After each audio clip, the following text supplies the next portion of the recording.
Boo. Boo. Did I scare you? Just scare anyone?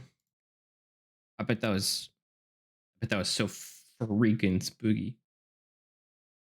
So dang scary. Hi guys. Hi Peachy, who's lurking because she's in a dungeon. Let's go. The dungeon crawler. Hi Omega.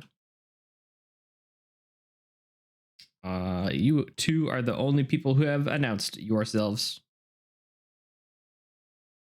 There may be others lurking in the wind. Good evening. How you doing? Hope you're doing well. I'm chilling. I've been doing good. Pets Baffy, thanks, Diggy. You know he appreciates it. Hi. Hi, Diggy. How are you? Frickin' yesterday's headliner stream was so silly.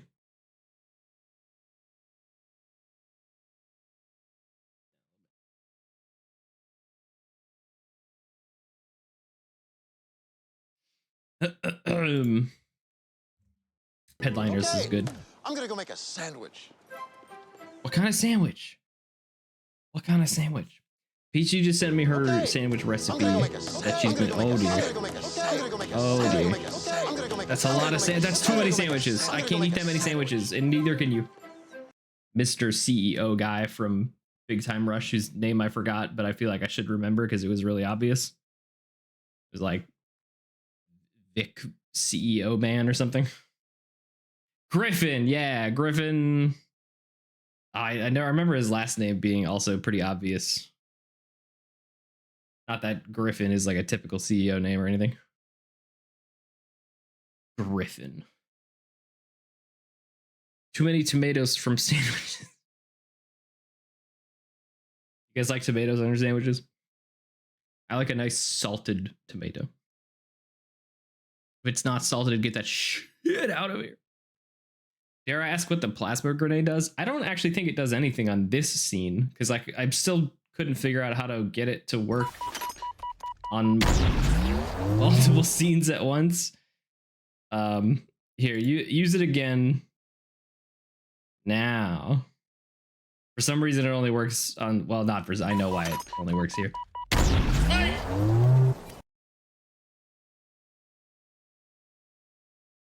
Ow. It only works on this scene right now because that's what I have it programmed to do.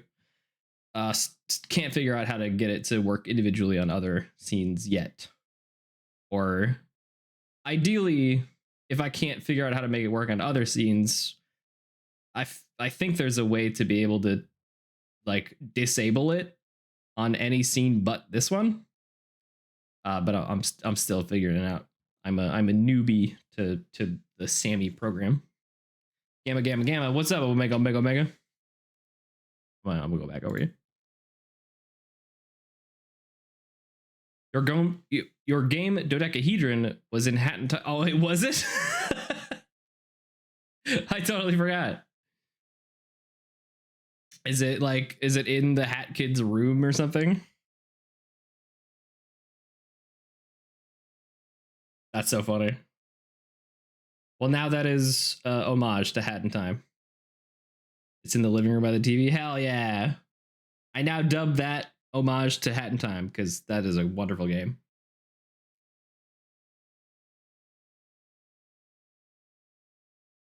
There's a stupid little guy on top of it. Oh. Whoa. Why did it flip me like that? Hold on. Hold on. Center. There we go. What just happened? Oh god.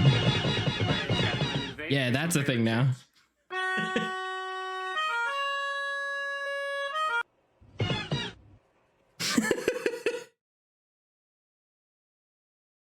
What is happening? Flip is happening, Prism. Oh god. Oh my god. Sammy is a very unique program. God. Freak out, yo. What the fuck? What the flip? What the flip?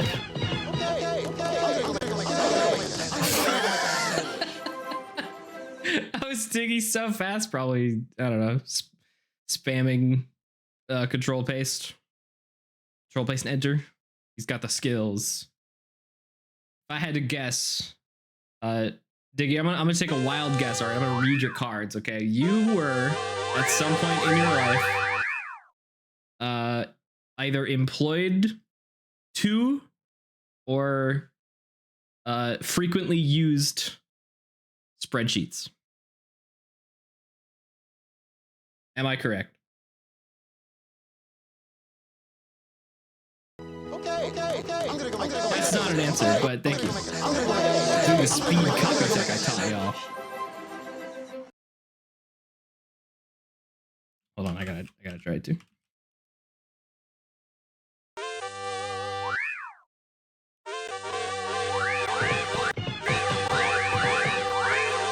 It sort of worked, but then everything got scared and froze for a second. Perchance. Hi, Prism. How you doing? You're up late. Aren't you usually a pretty early bird? Not that I'm complaining. I love to see you here. How you doing? How was your stream today? You streamed earlier, right? Or maybe that was yesterday. I have no concept of time. I'll be honest. The unemployed life. I use my years of mod muscle memory and 100 words per minute for good. Doing com work. It was fun. Hell yeah.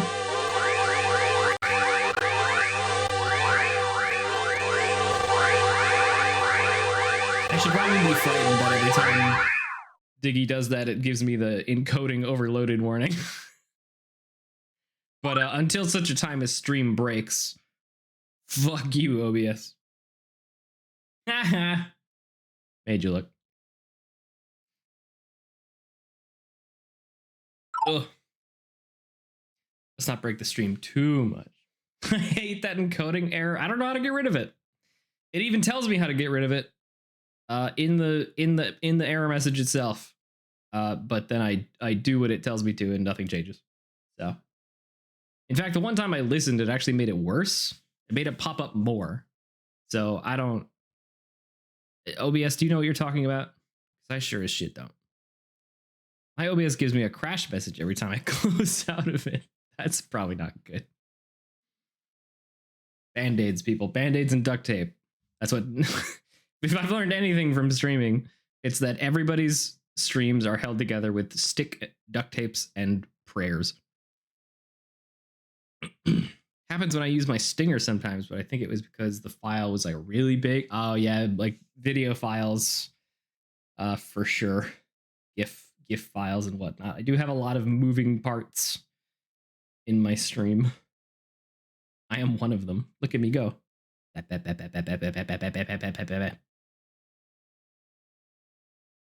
weird because it says it's bad, but then stream will be good on our end. When in doubt, blame OBS. Yeah.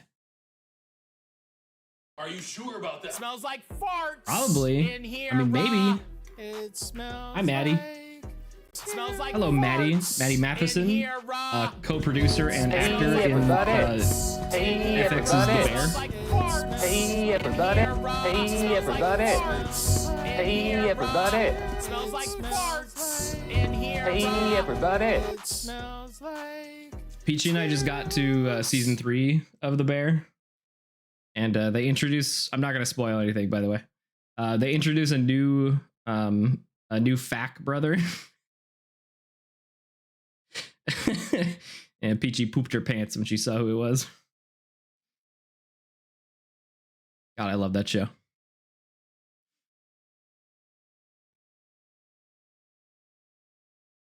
It asks me if I want to run it in safe mode every time I open it. Duct tapes and spit, y'all. Duct tapes and spit.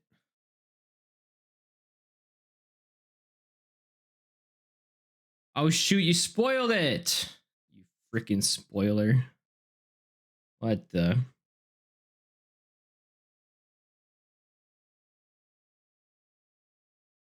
John Cena from Pluribus? I meant Dijon mustard. Oh yeah. Yeah, Dijon mustard makes a shocking appearance in The Bear. You won't believe it. You'll poop your diaper. If you're a baby. If you're a baby, maybe don't watch The Bear. I don't think that would go well.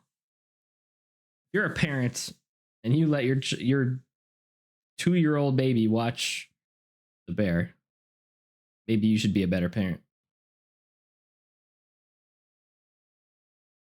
Or maybe that's cool. Maybe that's a cool as hell thing to do. And now your baby is gonna grow up to live like a Chicagoan, a downtown rural Chicagoan, and they're gonna swear all the time. They're gonna be super rude, but also really like tightly knit. You have to let babies watch the spinoff, The Cub. +2. Guys, only a week left in JAN2A. Can you believe it? I can't believe it. Time freaking flew by. Granted, I did miss several days.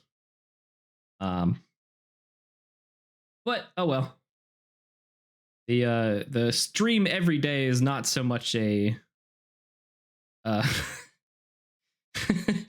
to to quote Barbosa from the Pirates of the Caribbean. They're more like guidelines anyway. More of a fun challenge for myself than a strict code of law. JAN2A is a state of mind, exactly. I could stream every day next month, and I'd call it JAN2A. Which I'm not going to do, by the way. Both times I've done this now, I'm like, oh yeah, that's why I didn't want to do it again for a whole year. It's like giving birth. Except 100 million times harder. Just for some perspective.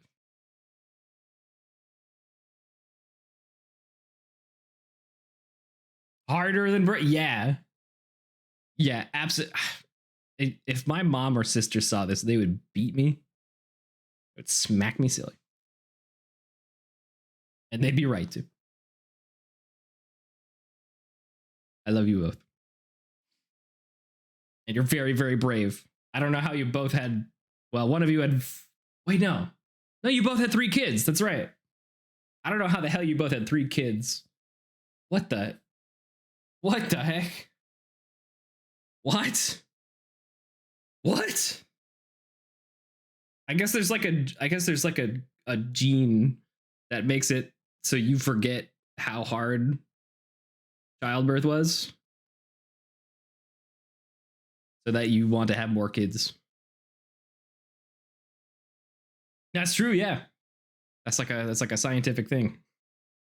There's like a chemical in your brain that after you have a child slowly makes you forget how awful the experience was, so you're more likely to do it again. To promote the human race.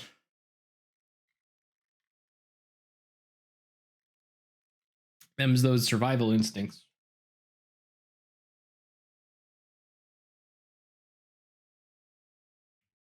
Just a week away. Looks at my 7 other siblings 8 times. I don't understand that. I do not understand that at all. Not just the giving birth part of it, but also the raising part of it and having to deal with 8 children part of it. Oh my god. Prism, I had no idea your family was so big. That's awesome. The whole rainbow. Are they Omega? That's so cool. Oh my god. Are they like all different than you? Like really different? Or would you say you're all pretty like kind of similar? It's I don't really know how siblings usually go. I feel like they're usually pretty different. Prism's oldest brother, Roy G. Biv. Don't dox her. Star P. Biv. That's her government name. Star P. Biv. My twin is the only blood related sibling. Oh, okay. Mainly my brothers are similar. Got it. Okay.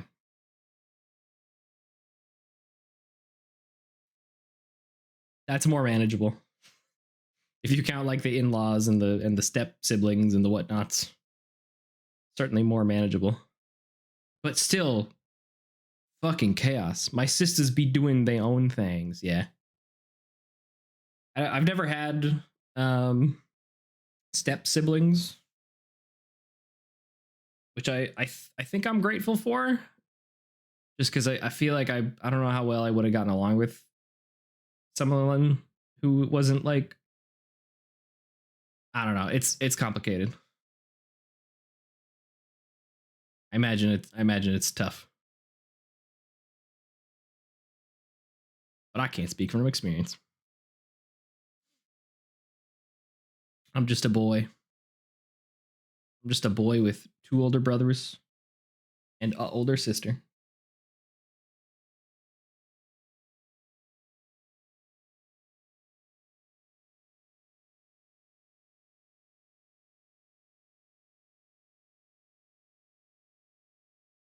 I guess technically my oldest brother is my half brother. And even then, I guess technically we're not really related. He was my oldest brother, who I don't really talk with much these days, is my dad's.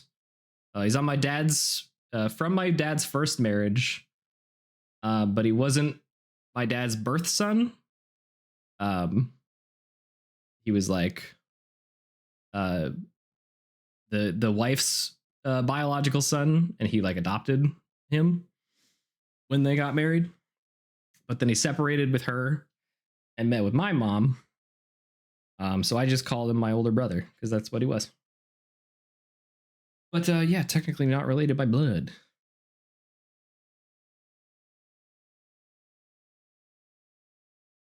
And even if we were, I still wouldn't probably talk to him that much because he was kind of a dick to me growing up. Oops. Did I say that on live TV?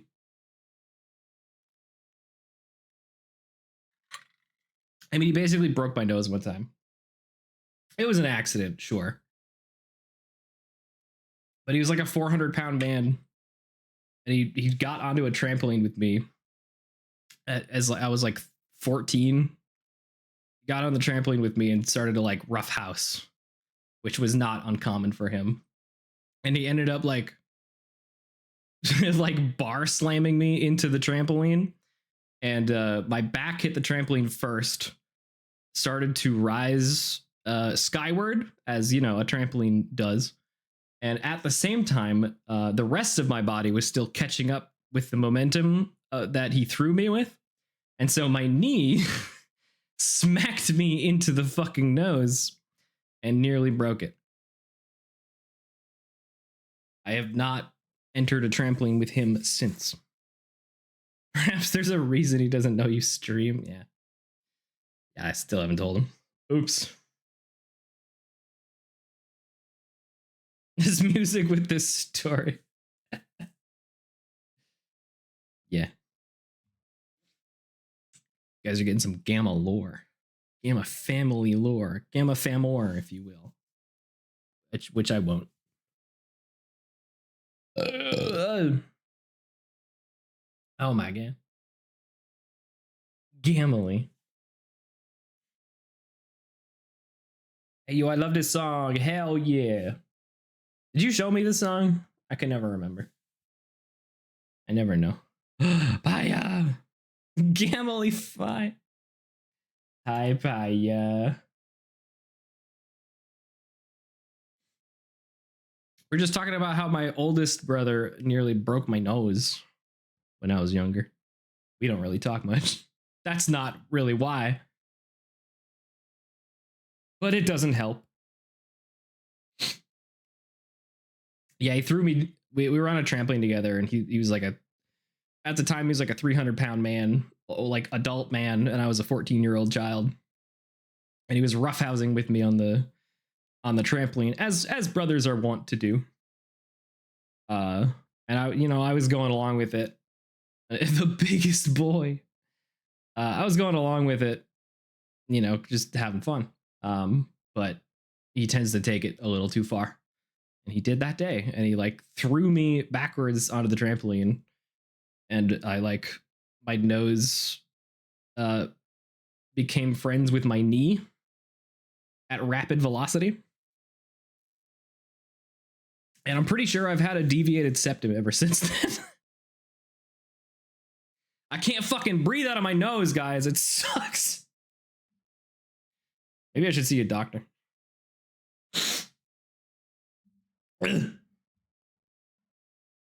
Wait, for real? I mean, I can. It becomes very difficult sometimes. Sometimes I feel like I'm a pug, That little snub nose, can't fucking breathe out of my own damn nose half the time. It's worse on some days.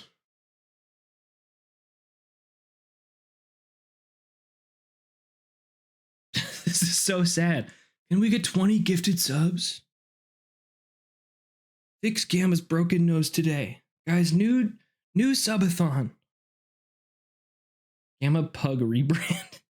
This right here is my favorite thing ever in the What, history you think, of forever. What, I think Mark? about You this every think day. I think about you think this all night freaking long. deviated I stay septums are awake, awesome, don't not you? sleeping because I'm thinking about this. Yeah, you're not sleeping. I'm not sleeping because I can't fucking breathe. We are not the same.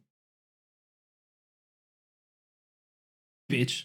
I'm sorry, Mark. I didn't mean to call you. Speaking of, I do actually have to blow my nose. Hold on.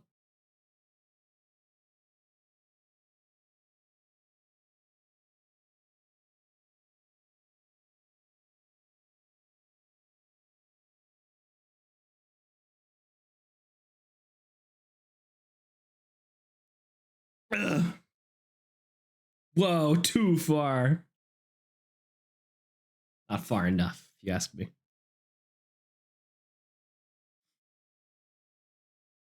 What have you guys all been up to this last week? I have been I've recently found joy and entertainment in writing a D&D campaign for my friends. It started as a one shot, and I think it's gonna be a full campaign because I don't know how to do things in half measures. I either don't do it or I do it way too hard. It's been a lot of fun writing though. I entered a local art contest. Ooh, should hear if I get into the showing mid-February. Damn, tell me about that. What did you submit and what was it for? Was it like a theme?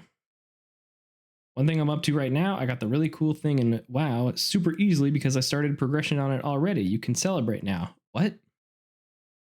I got the really cool thing in WoW super easily because I started progress on it already. What? What are you talking about?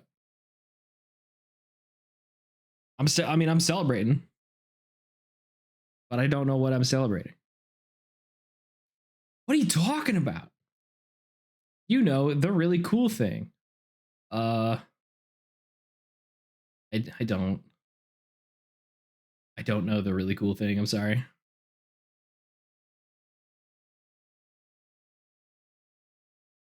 It's the really cool thing where if I explain it, it will take a long time and be boring. My favorite part of Camwo's stream was when Peachy talked about the cool thing in WoW for a long time. I'm putting together a gothic Lolita outfit, and I'm really excited to feel like a little frilly goth princess soon. Yo, bro, you gotta send pics of that. That'd be dope. You'd be a little like Victorian era sick child vibes, but not really. But like cool and awesome, and not having the black lung.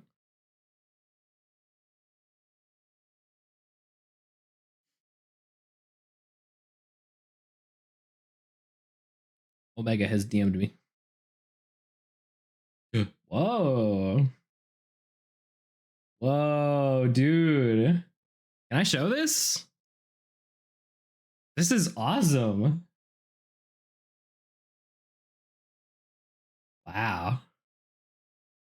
Yeah. All right, let me pull it up. This is really cool, man.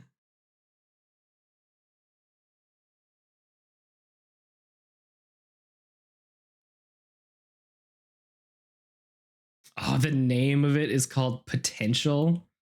That's rad. Oh, you know what? I just checked my freaking Chrome tab that I had open, and my own stream was playing in my own Twitch. So that's probably why the bitrate was fucky earlier. Oops. Let me just close that. Manders. Hey, Manders. Mandort.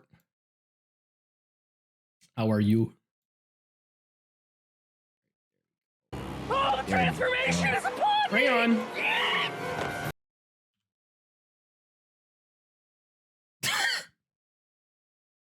It's always a little anticlimactic. I should do like an explosion or something to go with that. I'm so big. Hold on.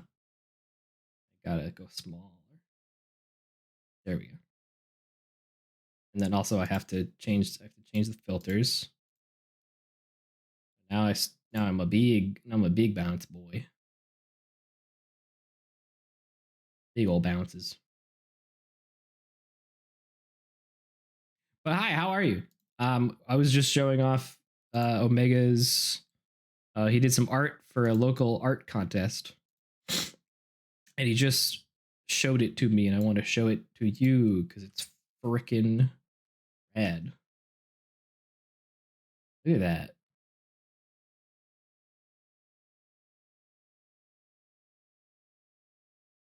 That's magnificent, man.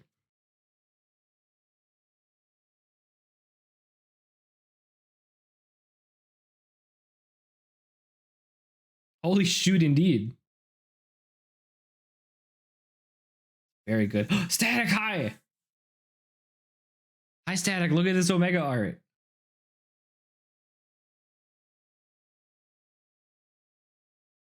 Fucking just beautiful. There's so much meat. Yeah. There's so many layers to peel back. I can really feel Omega in this piece, you know?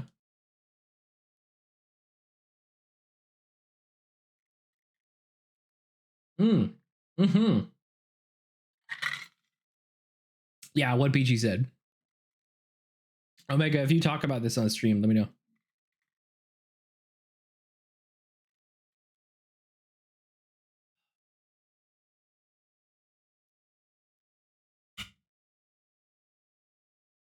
This shit is banging. Couldn't have said it better myself, buddy.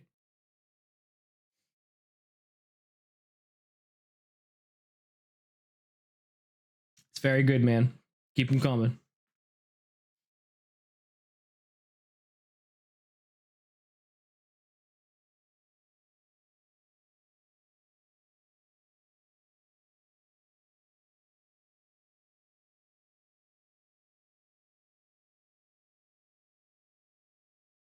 Ooh, they're dancing.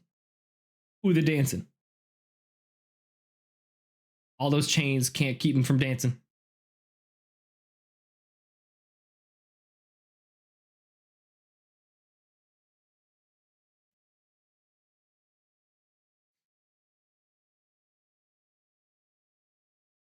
Grooving. Yeah, I've been having a lot of fun working on the this campaign. I usually struggle to like kind of just sit down and write. But this has been giving me a lot of just like joy, which is something that I sorely need when I write. I have a tendency to take myself a little too seriously, and there's something that's sort of been helping me overcome that is a quote from philosopher Alan Watts, who says, shit, how does the quote go? I really should write this down.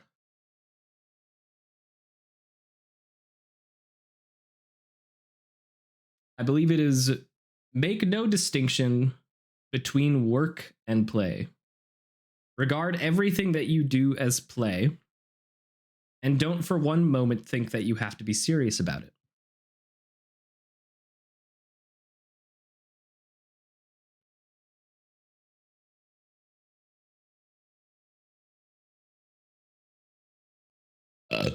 So I've been trying to embody that for the last few weeks. By the way, Prism answered saying, I'm putting together a gothic low lead outfit. I'm really excited.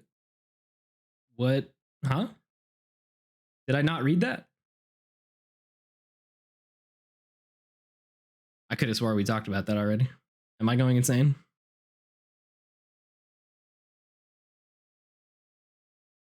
Okay, I did read it. Being gaslit by my own girlfriend, you guys. This is the kind of shit I have to put on. Sorry. Sorry, Peachy. I love you. I'm kidding. I'm joking. I'm joking. I'm joking. You're not dumb. You're not dumb. You're doing other things.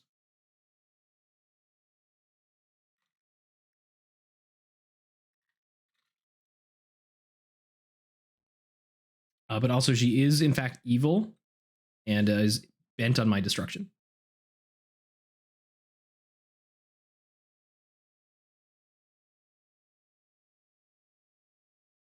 Just joking. Oh, God. Oh, no. Guys. I'm shaking. I'm so scared, guys.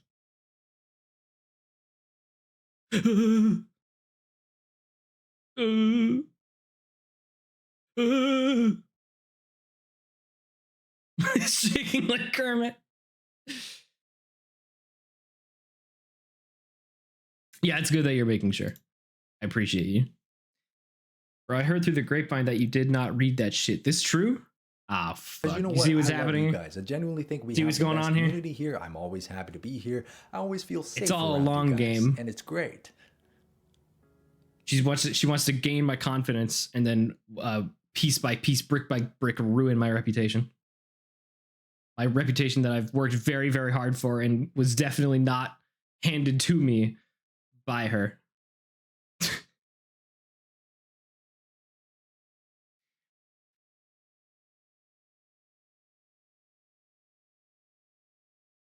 I built this stream from the ground up with already laid bricks.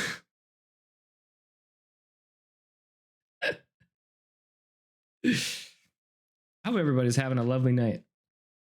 I know I am. You guys want to see some of what I wrote for this campaign? I'm doing like a it's sort of like a kind of silly but also serious takedown, a kind of satirical takedown of postmodern capitalism in the form of a D&D campaign.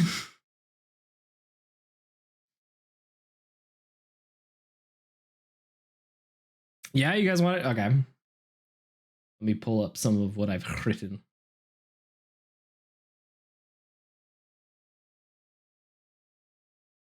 Hi, Chris James.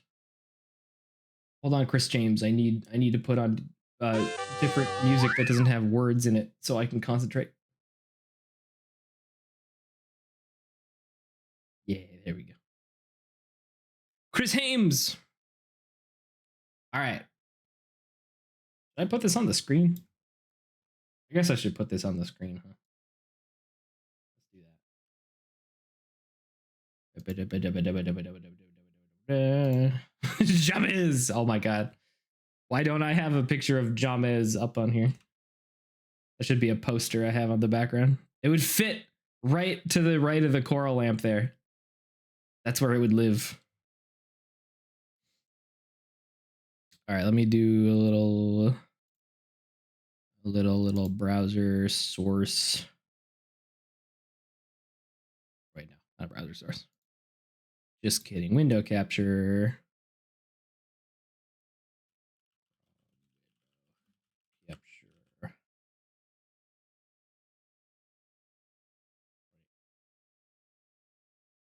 No, not that.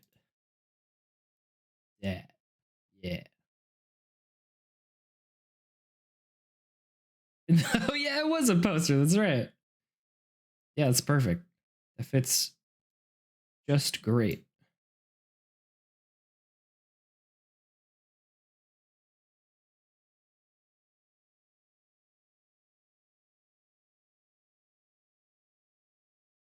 Bam.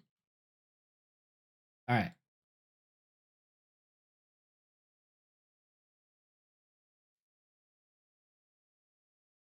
So this is what I wrote for the little like intro blurb for the players.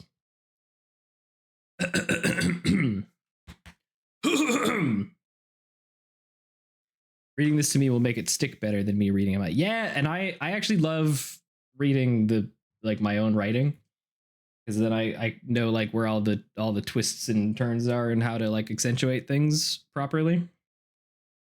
I love it. Alvestad elites about to learn. Do a funny voice too. So the great kingdom of Aeol and its capital city of Alvestad. Sorry guys, there was a frog in my throat. The grand kingdom of Aeol and its capital city of Alphastad have long been home to those who would call themselves adventurers. So long, in fact, that what had begun long ago as a means to prove oneself, to serve one's community, and to follow in the footsteps of the fabled heroes of Eld, has become over time a commercialized industry propagated not by any particular skill, nor passion, nor desire to do good by one's neighbor, but by avarice and pride. The capital city of Alphastad, or the City of Splendors, as it is often referred to, boasts many avenues of industry.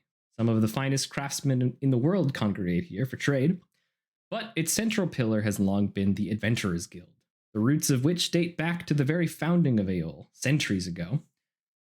Whoops. You remember when I said that I know where all the phonetic stuff goes? Yeah, I lied. I'm a liar. Centuries ago, an otherwise ordinary group of adventurers banded together to face a calamity the likes of which the world had never before faced. The calamity was blessedly averted thanks to the efforts of these heroic individuals, and their deeds were sung through history, but the heroes were never seen again. I've been saying this. What have you been saying? What have you been saying, Nart? Also, hi, Nart. Some say they all perished in battle, while other, more superstitious types say that they have gone into hiding and will return one day when the world needs them the most. Whatever the case, the bravery of these heroes, their dedication and commitment to one another, and to doing what was right no matter the cost, inspired many like-minded folks from all walks of life. From all across the world. Drink water, hold on. Popping in before bed. Always good to see you, Nort. How's schoolwork coming? I definitely did not lose my place. Whatever the case, the bravery of these heroes, their dedication and commitment to one another, to doing what was right no matter the cost, inspired many like-minded folks from all walks of life, from all across the world, to perform extraordinary acts of greatness for the benefit of the whole, even should it be a great sacrifice to themselves. The Adventurers Guild founded itself upon these selfless principles in the years following the disappearance of the heroes of Eld, as a way to commemorate and pay homage to the first adventurers. Schoolwork, scary. I don't want to think about it. Fair enough. We don't come here to think about work. We come here to think about making cool D&D campaigns for our friends.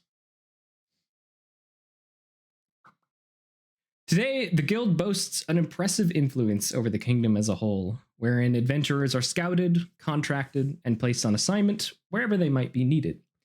Always under the close, watchful eye of the guild, of course, even at times extending beyond the kingdom's borders.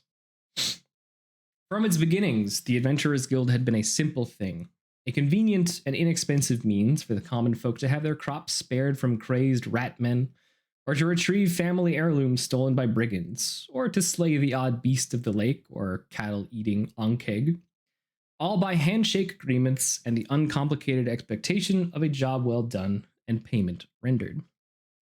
These days, however, the guild is bogged down by red tape and bureaucracy. Contracts that seem to go on forever, outrageous prices, and ridiculous hidden fees lurking in every subclause. The system, in its current state, now offers vague promises of riches to would-be heroes, the ones actually doing the dangerous work, but whose profits more often than not finds its way to the already padded coffers of the guild's many benefactors, or the always interested and ever-present undercity. These days, it seems every noble family, crime lord, businesswoman, or swindler wants a finger in the adventuring pie. And the guild, through years of poorly navigated agreements, mismanagement, and corporate meddling, is at the whim and mercy of each and every one. Recent rumors even suggest that the heads of the guild are looking into replacing paid flesh and blood adventurers with lifeless constructs designed to execute the contracts as efficiently as possible. Gasp. I might have hit a little too close to home with this. Today, Alphastat is a powder keg of civil unrest. Boo! Guys, can we get some boos in chat? Today, Alphastat is a powder keg of civil unrest. After generations of for-profit thinking that has gouged the average working family, the kingdom's middle class has all but evaporated, causing the gap between the common man and the richest lords to yawn wider with each passing day. All while the once proud adventuring industry has been twisted into a sickly ghost of its former glory, with more care put into satisfying investors and lining pockets than for maintaining integrity or helping the distraught citizens who could benefit from its services the most. The king and queen of Alphastat have even recently been caught weaponizing the Adventurers Guild as an impromptu militia for border skirmishes into the Southlands, despite explicit clauses in the guild's contract that would have prevented them from being used in such a manner, spending their not insignificant wealth attempting to claim new territory, all while poverty and discontentment ravage their kingdom. To lend additional weight to the stress point that is Alphastat, strange happenings have been reported across the kingdom of late, crops thriving and evolving into new strains without apparent cause, massive mutated subspecies of animals roaming the forests and roads, reported nearer and nearer to civilization, bizarre and unpredictable weather patterns that buffet the eastern coast, each new typhoon or blizzard seeming to sweep further inland, even carrying over great mountains that should have broken them. Talk has begun to spread.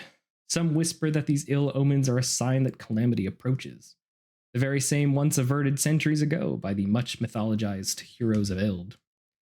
Some remain hopeful that the ancient heroes forever banish the darkness, confident it shall never return. Others say that, should the cataclysm threaten again, the heroes of Eld will return to brandish their blades once more in the kingdom's time of need, as they once did hundreds of years ago. Whatever the truth of it, the world continues to turn, and despite the political landscape of the capital being one spark shy of an explosion, for a fledgling adventurer like yourself, life goes on. Drawn recently to the City of Splendors, your reasons your own, you seek employment at Alphastat's legendary Adventurers Guild, with hopes that your recent streak of bad luck is finally ready to turn. And see. So that means you just saw. Hold on. Hold on. Pause.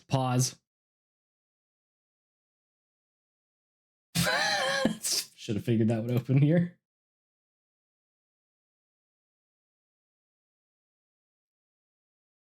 Just adding this. Don't worry about it. It's not important. Not important. And just JAN2A is the main boss of the campaign. I'm sorry you guys had to find out this way. I was trying to keep it under wraps, but JAN2A does what JAN2A wants.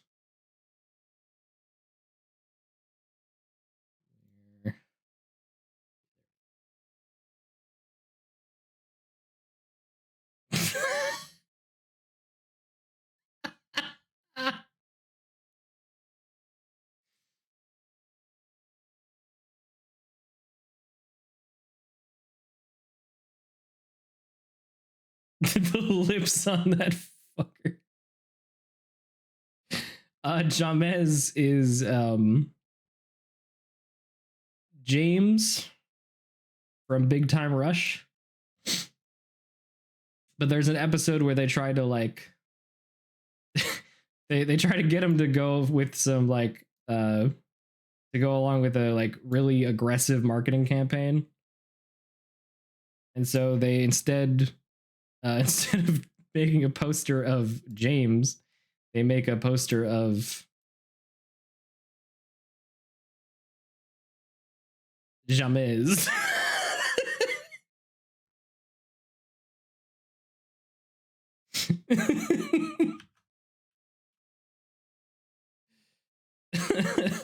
We love Jamez, yeah. Oh, hey, ads are coming up. What the hell? What the hell? Leave Jamez right there. Yep. Very important. Keep that right there.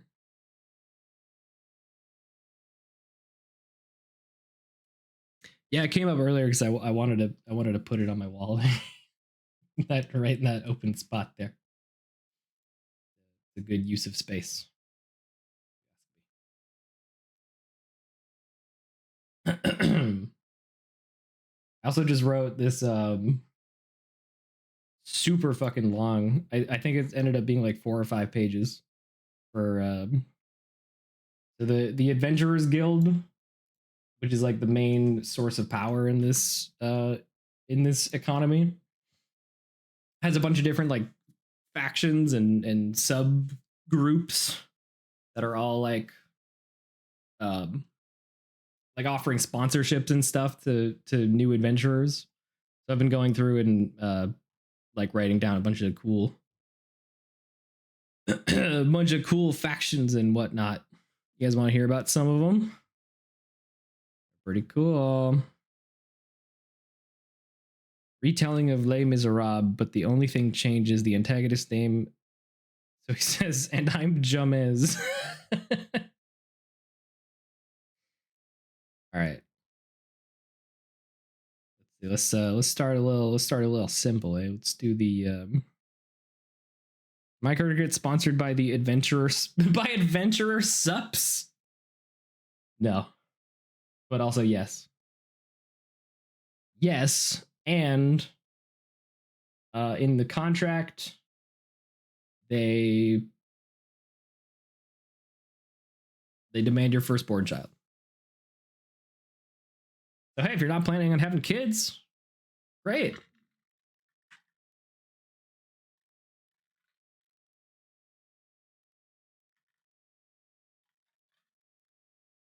All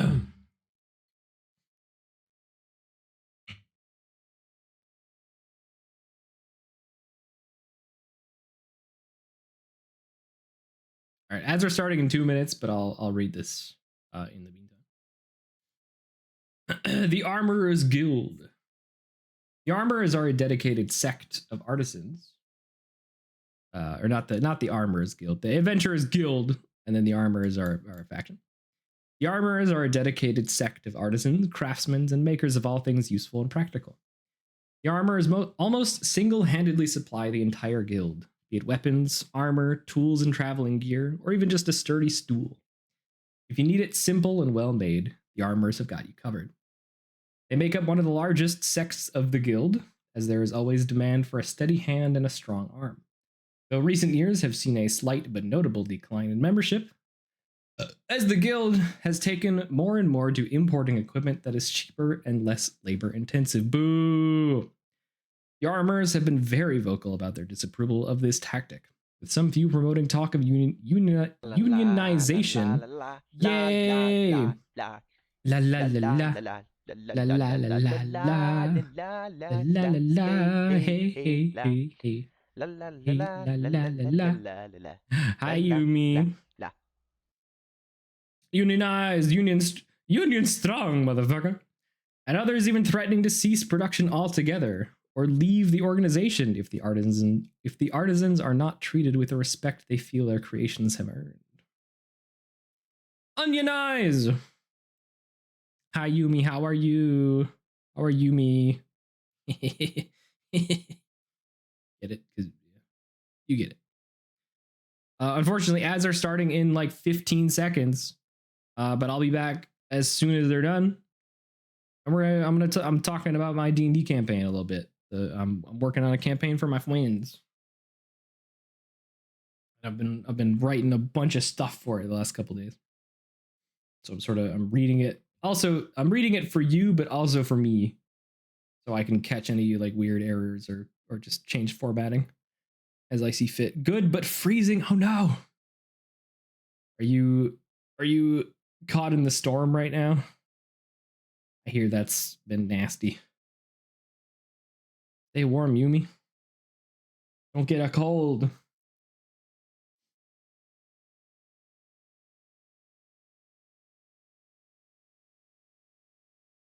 $43 degrees. Eh. That's not bad, but that's not good either.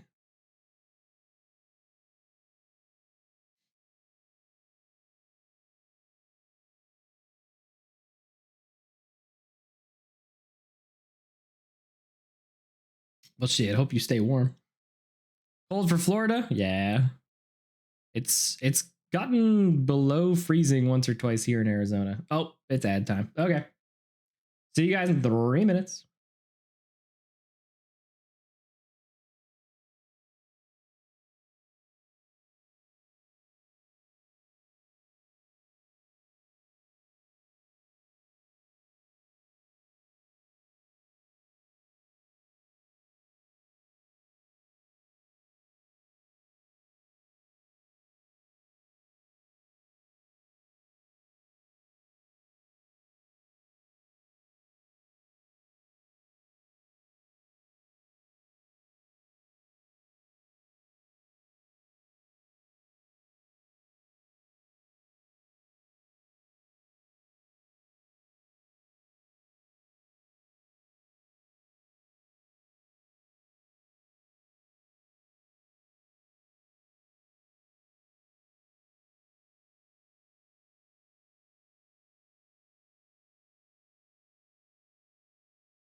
Oh, I was still muted. What?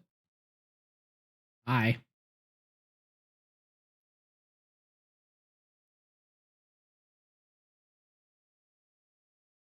Is stream buffering? Oh, PG's internet being dumb. Hi, PG. Welcome back. Nothing happened. I was muted. That's all you missed.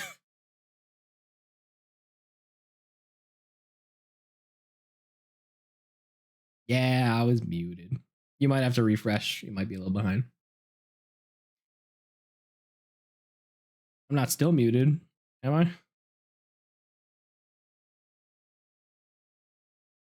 What the hell? Okay. Hi, welcome back. Pretty much the only thing I said while I was muted is going back to some lo-fi music. Because if the music has lyrics while I'm reading, it will mess me up.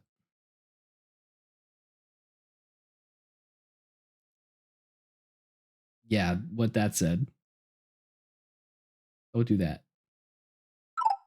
Your bones will turn into soup. You don't want that. Unless you're wanting to make a good bone broth. In which case do that. As a refresher to anyone who has joined us since the break, I'm just going over some stuff that I wrote for that I'm currently writing for a campaign that I'm writing for my friendos, some streamer pals. Right now, I'm just going over the various factions within the Adventurers Guild. We did the armors. We've also got the Heavenly Scales. Their role is large-scale threats, battlefield control, monster suppression, siege defense. Their ideology is order through strength. Measured force prevents chaos.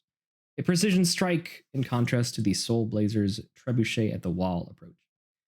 Their reputation is reliable, disciplined, and increasingly militarized. The Heavenly Scales are most often the guild's first line of defense when tackling dangerous threats. It is said to have been founded by the silver dragon Rathkrinax herself hundreds of years ago when the demon lord Demogorgon threatened to invade the Prime. Rathkrinax and her knight vanguards clashed fearlessly with the demon's army, a great shield meant both to protect the mortals of this world and to crash down upon the necks of its enemies. The Heavenly Scales were built to promote a sense of unity, to show that a world united could fight against a common enemy, and successfully did so for over a decade, instilling peace and preventing needless suffering wherever they ventured. After the war ended, it is said that Rathkrinax retired to wander the world as a mortal, and as such passed command of the Heavenly Scales to her half-dragon son. Since then, the Heavenly Scales have been led by, and largely made up of, those with a connection to dragonkind, generally chromatic, whether by blood, bond, or sheer desire to emulate them. In that time, the Scales have continued to prove their dedication to peace, honor, and prosperity among all peoples, a credo that has been put to the test in recent years when command of the Heavenly Scales was passed down to the descendant of a... I'm gonna change that and say a black dragon. I just like that better. To the descendant of a black dragon not 2 years ago. Not long after, a schism formed among the Scales supporters. Most dissenters will only quietly mutter over their morning tea, decrying the faction for, quote-unquote, falling so far from the pillars on which they were built, with a small few more vocally noting their disdain in public forums, all while loyalists maintain that the Scales are ever on the righteous path and place their trust in the new leadership. Whatever the current political climate, you would be hard-pressed to find a more dedicated or loyal collection of individuals in all of AO. Did you come up with the name Heavenly Scales? Because that's so good. It was a combination of name generators and ChatGPT. To be clear, I did not use ChatGPT to write any of this. I want to make that very clear. I did use it, however, as like a name generator. That's literally it. I would ask it for suggestions for names, and then I did not just use what it gave me. I took what it said as inspiration and then made my own thing. I'm going to kill you. I understand the irony of using ChatGPT for a campaign that is about like taking down capitalism. Now the main problem area But is up listen, here. it's more All of this effective going on up of like a here name is what's generator causing me than the opening most up physical 7 discomfort. different It's tabs like a of like visceral here's a reaction generator of for discontent goblin coming from names. this Here's a area. generator This area for is fantasy not good tavern either. names. Here's a I hate generator this, for but I'm blah, blah, blah. mainly worried about this. It works exactly the same. It's the exact same technology. It's just it's localized. So I ask it, hey, suggest 10 names for a thing, and then it'll give me a bunch of them, and then I won't use any of them. But the point is not to use what it gives me, it's to get the brain juices flowing. So like nowhere did it suggest the name Heavenly Scales, but it probably had Heavenly and Scales somewhere in there, or the ideas of them, and then I combined them and wrote all this. None of this is ChatGPT written. I need to make that very clear. I stand Demogorgon, attaboy. That freaking 2-headed ape tentacle armed man is crazy. You're on thin ice, Mr. Guy. Listen, man. I've always maintained that AI is a tool and it should be used the way as it. I'm joking, by the way, you're fine. Damn it. Got me riled up. I don't see any wrongdoings from Demogorgon. For all I know, he could have been trying to establish free healthcare. Yeah. Yeah, he's just trying to heal the world, guys. You know, whenever somebody says heal the world, they probably mean good things and good things only. I wish AI didn't exist at all, but since it exists, there's some things it can do. Yeah, exactly. I'm trying to get people to stop just putting like a blanket statement of like AI bad. Because yes, generally speaking, it is bad. And generative AI is very bad for a number of reasons. But there are uses for it.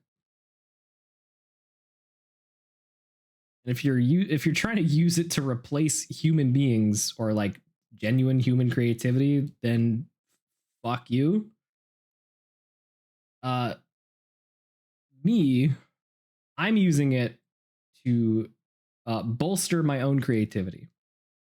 I'm asking it for suggestions, not so I can use those suggestions, but so that I can then make my own better, if that makes any sense. I can sort of see what an AI would suggest, and then I can do something better than that.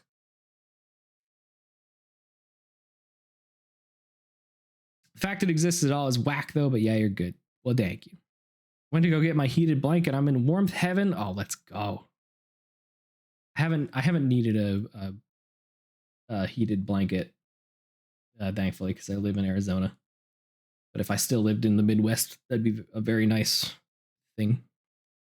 Luddite mentality won't get anyone no. Yeah, exactly. I'm sorry, but the AI conversation is more black and white than AI bad. I agree that it's bad. Don't get that twisted. But it's more nuanced. Ugh. Got it on Amazon Black Friday. Oh, let's go. Let's go. Omega says, hey. Is he following it up with something? Let's find out. All right, next up we have the Hunter's Mark. The role, hunters of dangerous beasts, trackers, guides through dense wildlands. Their ideology is that hunting is not a sport. It is a delicate dance with the ecosystem meant to balance the scales. To not treat your quarry with the respect it deserves is to court death. Their reputation, deadly and precise as an arrow, but with thought and care behind the bow. Destruction not for the sake of itself, but to foment the natural cycle of life. Seen as radical environmentalists by the uninformed and the industrialist inclined. The Hunter's Mark dedicates itself with every fiber of their being to one singular ideal, to keep intact the delicate balance of nature at any cost. The idealists of the Hunter's Mark knows all too well the dangers of letting the natural order become unbalanced. The instability of food chains, migration systems collapsing, symbiosis breaking down. Best case scenario, it leads to native species being displaced, resource wars among the populace who rely on these animals, and significant cultural loss for any whose festivals, rites, and livelihoods depend on the natural order of things. At worst, entire ecosystems die off at once. Apex creatures become uncontested and further reshape the region. Nature spirits grow hostile, desperate, or silent. The result, a land where nothing grows, hunts, or sings.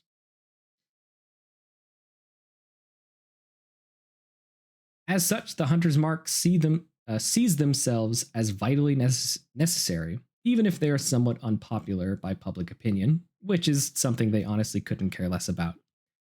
The Mark are protectors of balance, not innocence. They may cull entire species, slay sacred creatures, or oppose industry and reckless uses of magic, all in the name of balance. What the public doesn't see, or at least remains willfully ignorant of, is that the Hunter's Mark do what they do out of love for nature. They have a deep sense of respect and admiration for the natural forces of the world, and they instill these values into any who would join them.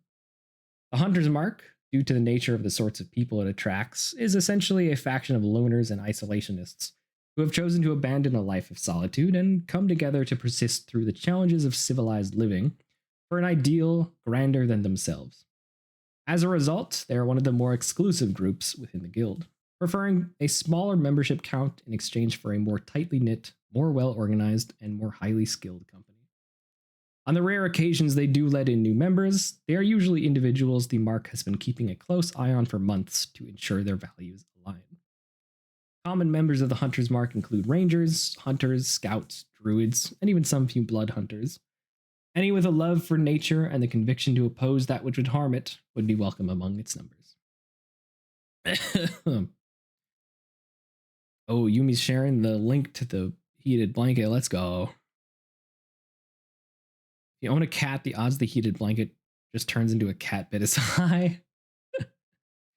Kind of getting quiet at the end of your sentences. Oh, thank you. Okay.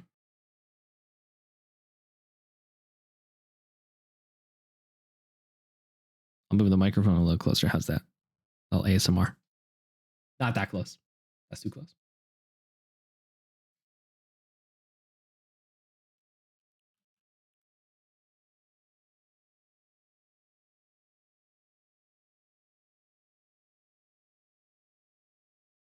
Oh, it's got a timer too. Let's go. Loving this reading, so cozy. Oh, thanks. I love reading my writing to you. Next up, we have your writing so good. Oh, thanks. Thank you.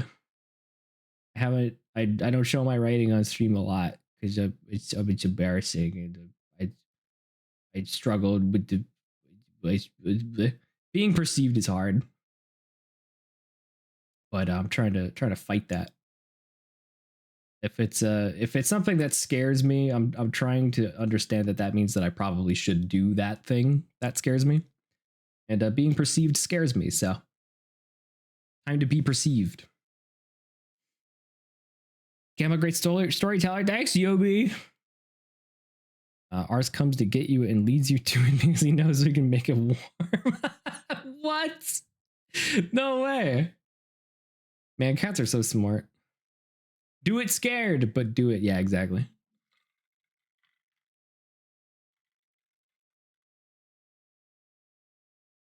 Know your boundaries, but push yourself when you can. Yes, exactly. I'm trying to utilize streaming as a way to sort of push my own boundaries, because typically I just don't like being perceived.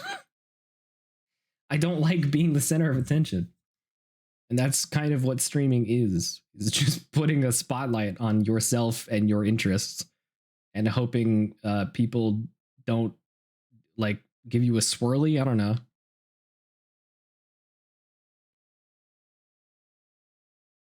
Push my boundaries out the water with streaming. No, you push them in the water. Get it? Cause you're an octopus. Way more than I thought I could. I'm so very proud of you. Oh yeah, I meant in. Haha. I co-opted your joke. Sorry. Next up, we have the Pathfinders, also referred to as the Purists. Their role is small jobs, civil aid, scouting, rescue, disaster relief. Every job under the sun.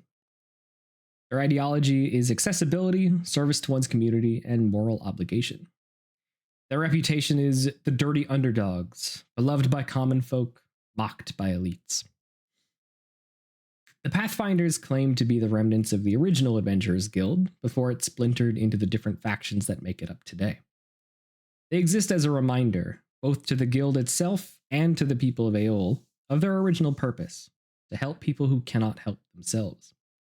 As such, they are often referred to as the Purists, a moniker that may have once been uttered in derision, has since been claimed by them as a mark of pride.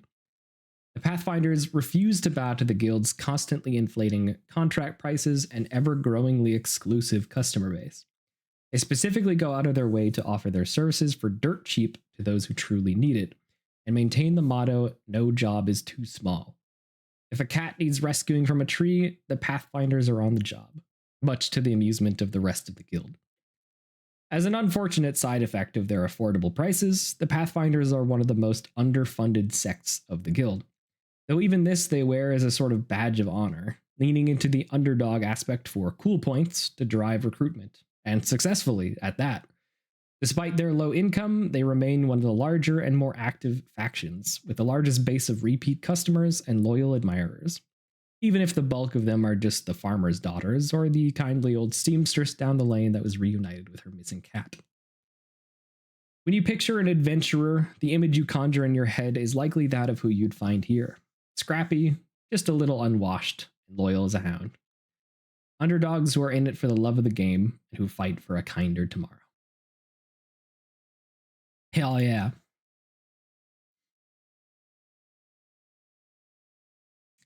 And this one, I actually just finished today. I've been working on it bit by bit for the last couple of days. It's a lot. I think I wrote like 4 pages for this faction alone. And I don't even think any of this is meant to be like the magic faction in the guild. And I don't even think any of the players are playing like a magic character.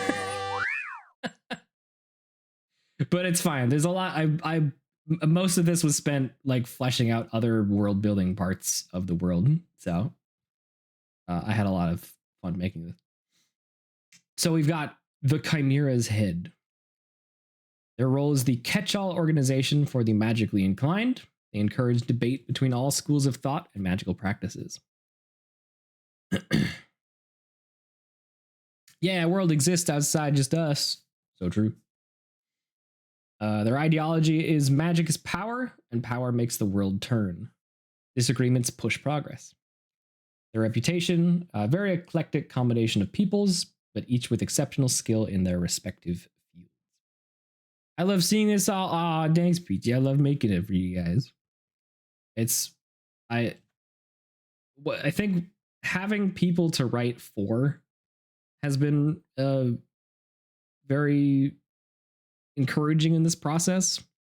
Usually if I'm just like writing a story or something, I get discouraged pretty easily, or I just kind of fall off it because it's not, it doesn't really feel like it's for a purpose, even though I know it is deep down. It's for me. But having, the thing propelling me being like giving my friends something to like dig their teeth into, and like a world that feels real and lived in, is such good motivation to just like go and write this. Like the looks on your guys' faces when you see like all these puzzle pieces combined together is just gonna be, and like and how your characters play into it is very rewarding to me. And I love doing it. The Chimera's Head is an organization composed of individuals who all agree on one fundamental truth: that magic is the most powerful force in the cosmos. Just about everything else, however, is the subject of intensely heated debate. constantly, all of the time. If you were to ask a member of the Chimera's head the following 3 questions: what is magic? What is magic for? And who should be allowed to use magic? You would get dramatically different answers from each person. The Chimera's head is one of the guild's more interesting cases. The result of what the guild would come to describe as a much needed restructuring, the Chimera's head was born of every magically inclined faction being subsumed by the guild into one single entity some few hundred years ago. An ideological and logistical nightmare ensued, but the Adventurers Guild insisted that to have them separated by school of magic was cost inefficient and too confusing for the consumer. After some initial disagreements by all involved, this larger faction would come to be known as the Chimera's Head, with each head being representative of one of 3 respective schools of thought. I have a feeling this might become more than a one-shot. Yeah. Yeah, I mentioned earlier that I started building this with the mindset of like doing a one-shot, but I think I'm building a campaign. Oops. But Azra said that is fine. He would love to do like a one of us DMs our respective campaigns like every other week or something, which would give him a chance to be a player, which apparently is something he's not had a lot of opportunity to do. So if I can grant him that a little reprieve from DMing, I'm happy to. Right, okay. The diademed eye is the first of the 3 heads, represented by the noble and powerful head of the lion.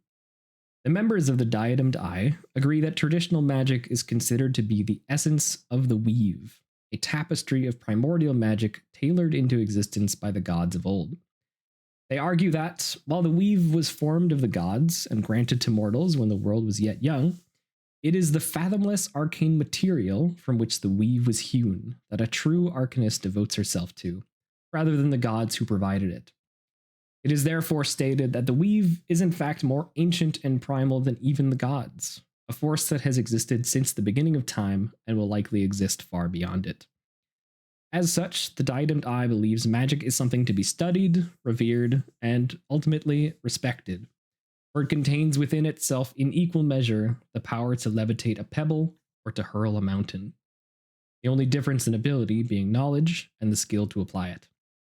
Magic exists to be studied, cataloged, and practiced, ideally with every single rule and regulation imaginable in place, or with no oversight at all, as some fools with raised-off eyebrows would insist. The diademed eye is largely made up of those who believe magic is something to be earned through arduous study and rigorous application of learned information, then to be used as one sees fit. So long as an applicant expresses a genuine desire to learn, they are unlikely to be turned away. Whether you study to gain power or seek knowledge for knowledge's sake, the diademed eye is fervent in its belief that once you have put the work in, the power is yours, earned by sweat of brow. Though, as any esteemed body would, the diademed eye prefers its members not use their learned abilities for destruction of property or peoples. They do make an active effort to emphasize that magic is not innately good or evil, it simply is, though the diademed eye prides itself on teaching ethical use of magic, and stresses always that it is the choice of the practitioner whether they use their power for weal or for woe. They do not restrict any arcane teachings, but are understandably judicious in deciding who is allowed access to the study of the more taboo arts. The diademed eye is widely attractive to wizards of all shapes and sizes, education levels, and schools of magic, but certainly not exclusive. Not a small number of sorcerers include themselves among the members of the diademed eye, eager to understand the origins of Paper Gamma. Let's go. Wait, do I make a shortcut for this one? Oh, that was a burger. Hello. I want to turn around.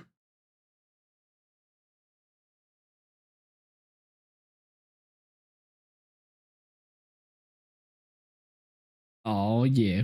I missed seeing it yesterday. Yeah, I love this model. This model's so good.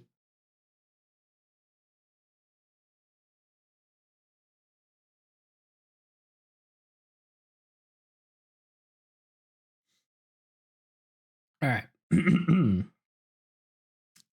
Where are they? Not a small number of sorcerers include themselves among the numbers of the diadem die, eager to understand the origins of their innate powers and how to control them. Further examples of recruits include researchers, diviners, archivists, anyone with a palpable interest in the arcane and the gumption to put in the work required to understand it.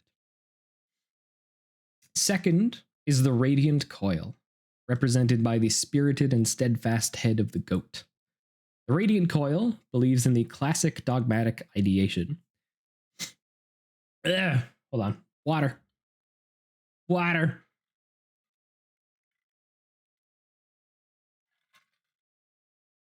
Ugh. Love the word radiant. Thank you. I made that word. The radiant coil believes in the classic dogmatic ideation that magic is the otherworldly investiture given to mortal kind by the gods, divinely wrestled into order from the chaotic astral noise of the universe, and handed to the mortals as a gift in the form of the weave, a sign of the gods' love and trust for their creations. The coil believes magic must be treated with the holy reverence deserved of its makers, and that they must daily prove themselves worthy of such a gift. Gamma made my favorite Fire Emblem game. Whoa, yeah, that was me. Yeah, you didn't know, but I don't think I knew either. I think I was like 8 when that game came out. But yeah, I made it. I think I was just like a little baby clacking along on the keyboard. Thank you, Gamma. You're welcome, Omega, and to everybody and the whole world for making Fire Emblem.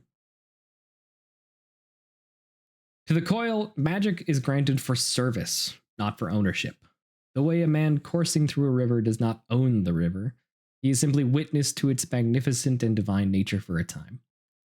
They believe that, with enough time, resources, and faith, it is possible to one day channel some small amount of that river's power. Though what that divine flow is then used for is up to the individual. It is here that the diademed eye and the radiant coil see eye to coil. One could just as easily divert that river's flow to bring fresh water to a thirsty township, or to send raging rapids to destroy the very same. I love how you wrote that. The river. Thank you. I was particularly proud of that one. And so, the radiant coil infuses a sense of purpose into their practice of magic. It should be used to bring protection, healing, and stability. If it is a tool to be wielded, let it be a hammer to build, not a bludgeon to destroy. Let it be a shield instead of a blade. Let it be a connection to the gods themselves, not a magnifying glass for one's ego. They teach that through restraint, understanding, service, and faith, one will be rewarded, and will reward others in kind. Common entrants into the radiant coil include clerics, paladins, scholars of the divine, wizards who have shed their ego and wish to use their powers to serve, and even some druids who feel a particular connection to their gods. One sec, I gotta turn my fan off. I'm freezing.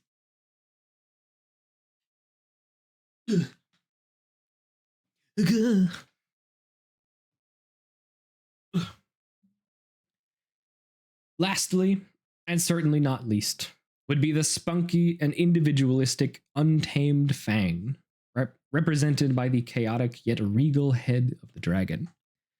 While the diademed eye and the radiant coil argue that they know best how magic is to be used, to be tamed and made into a tool, the untamed fang would argue that to debate over who is allowed to use magic is a fundamental waste of breath, for they believe magic is in everything and infuses everyone.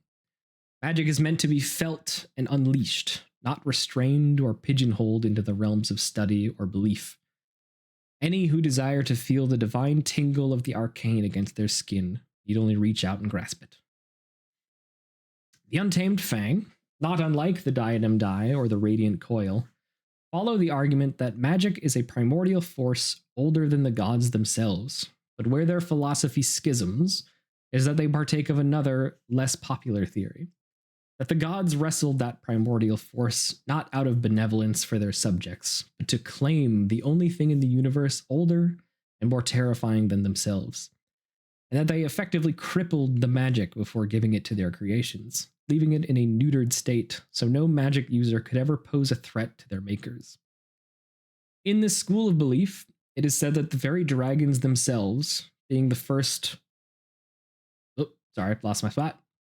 The dragons themselves, being the first children of the old gods, were granted the most untainted access to this primordial current, and were thus the first true sorcerers, able to manipulate the world around them with ease and nary a thought. It is said that, of the individuals known today as sorcerers, those who can wield magic with nothing but instinct and impulse, many are in fact descendants of the dragons or other powerful planar beings with similarly unrestricted access to the primordial magics.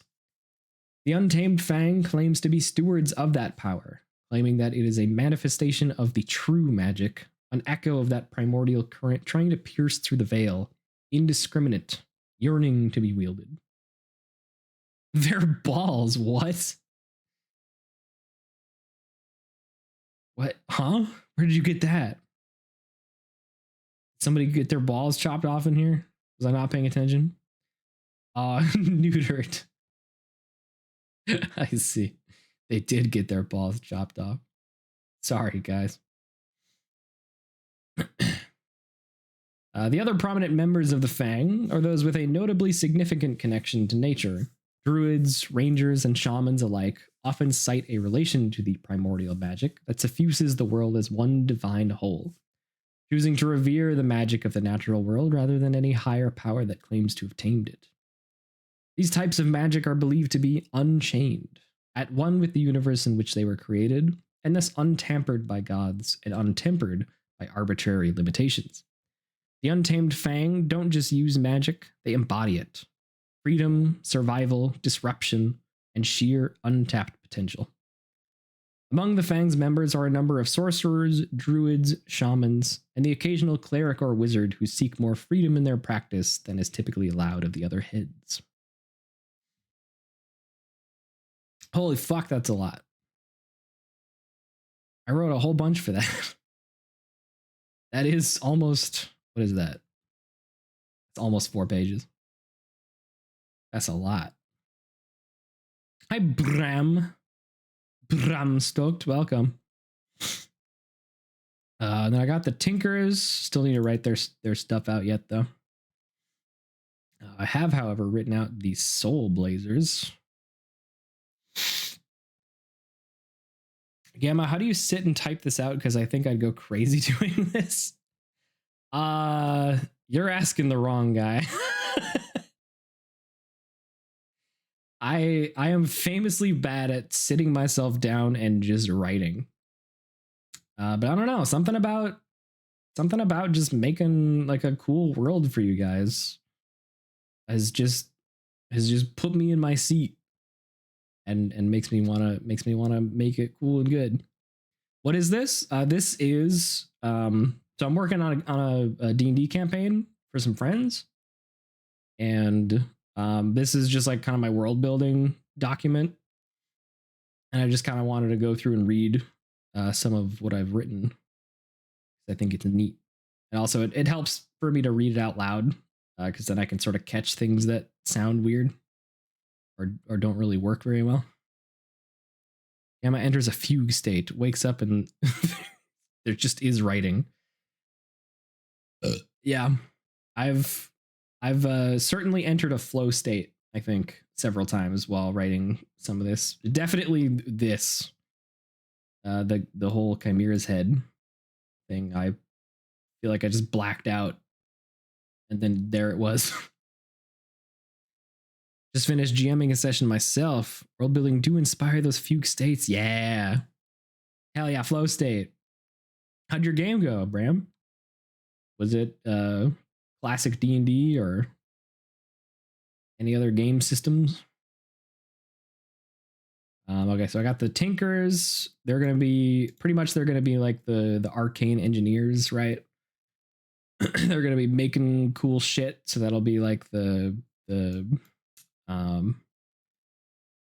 Omega. I imagine this is what your character would probably be most intrigued by, where the sort of like You know, pushing the boundaries of science and engineering with magic, sort of combining the two, or like a magitech kind of deal. So like artificers would thrive in this environment. Then we've got the Soul Blazers, who I do have a little blurb for. There's gonna be armors at first, but maybe them now. Yeah, I'll write it out and then we'll see which appeals more to you. So we got the Soul Blazers. Their role is to fight cataclysmic monsters, legendary foes, last stand missions. Their ideology is legacy, glory, enduring through time, making the most of what time you are given. And reputation, heroes or fools, depending on who you ask. Bram says, and when strange, it's a system called Parslings, which is modern day, and I had stuff planned, but then a car crash happened halfway through session, and the rest of session became dedicated to that. Whoa. Man, that's just D&D, huh? You just you have this whole like thing planned out, and then your PC is just like, let's go that way. Let's crash a car. And then you're like, whoa, okay. Dealing with this now. That is a challenge I'm both very much looking forward to and very afraid of.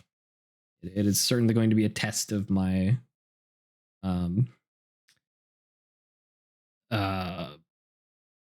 improvisational skills. There we go.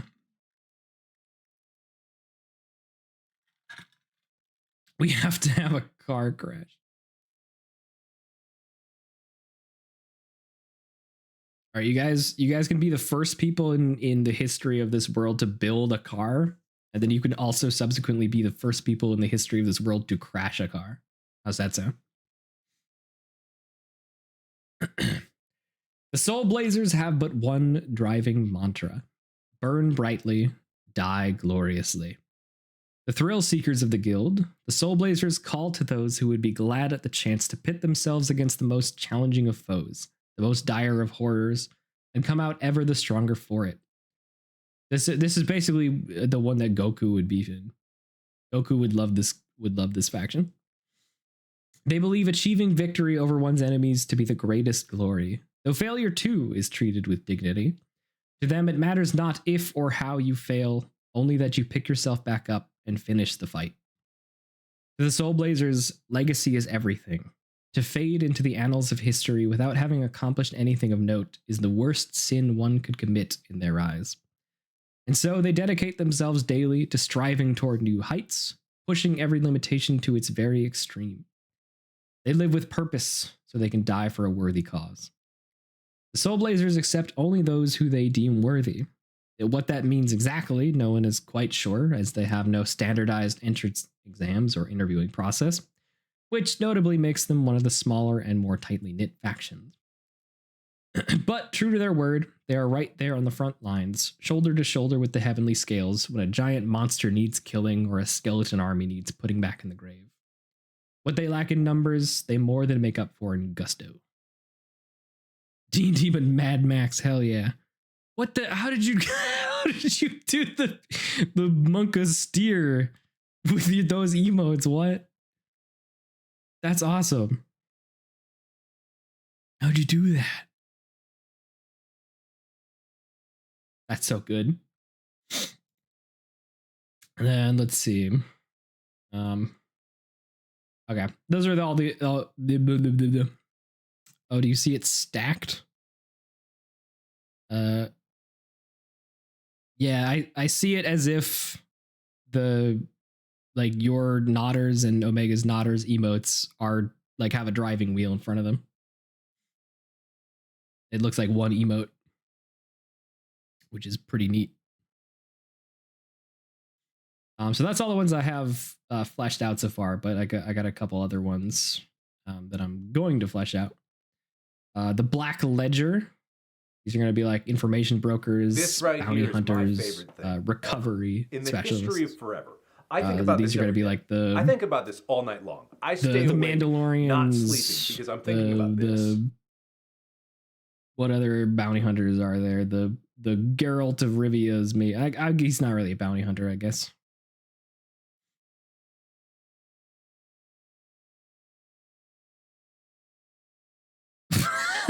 Wait, what? How did you do that? I'm impressed with your organizational skills. Thanks. Don't be. I have like 800 Google Docs with various information spread out through all of them. This one is admittedly more organized than the other. What are these? How are you guys doing these emotes? What's happening?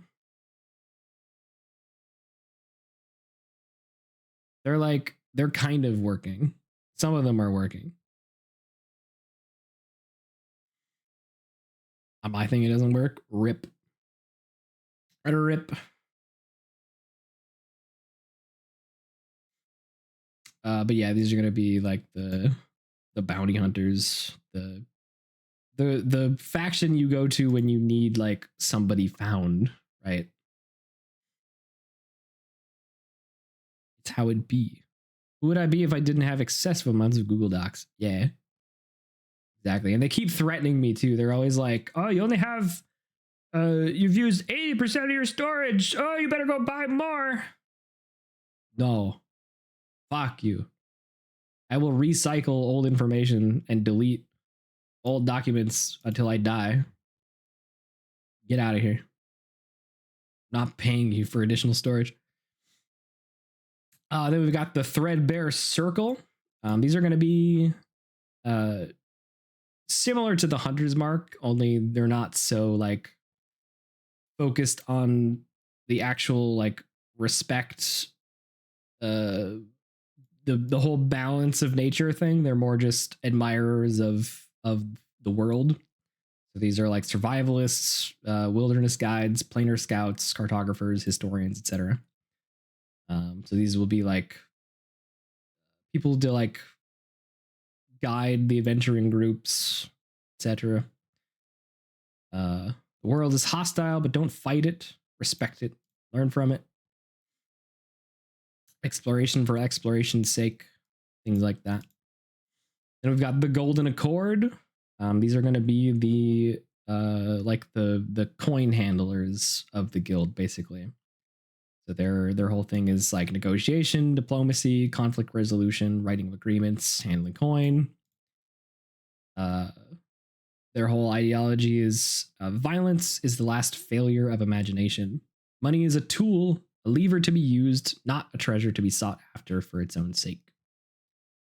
We've got the Makers of Mischief, working title. These are going to be like the rogues, the pranksters, the thieves, whatnot.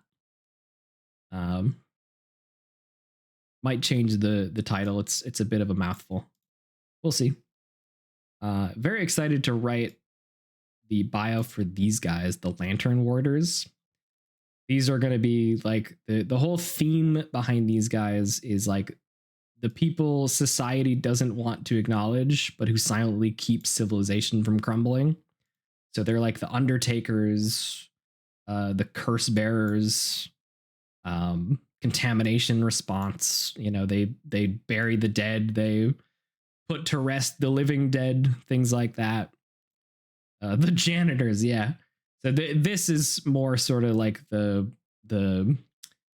Geralt of Rivia sort of deal. The people who like do the actual dirty work that needs to be done, but like you're gonna be hated for it 9 times out of 10. So the guild doesn't really talk about the Lantern Warders. They're never on the face of the advertising campaigns. They're always just sort of there in the background. Janitors, but goth.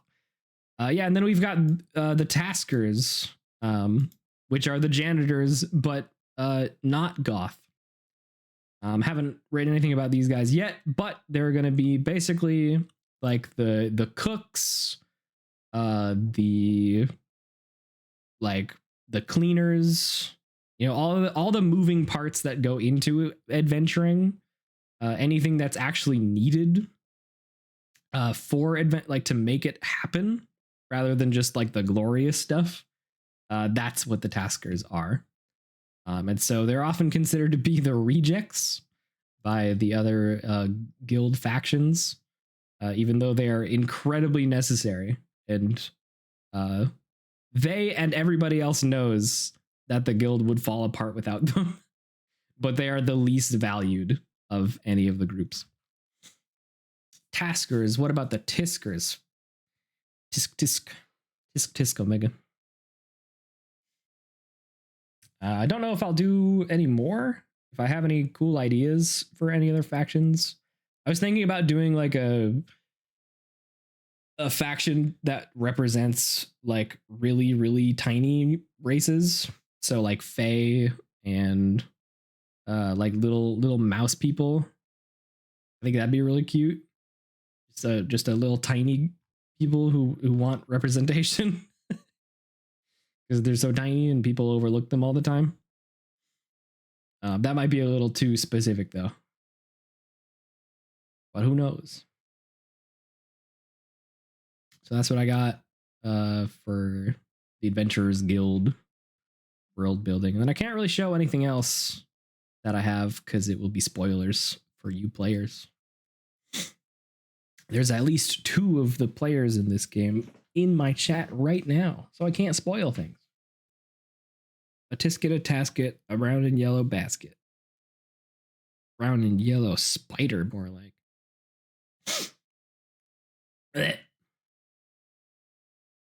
Brown recluse.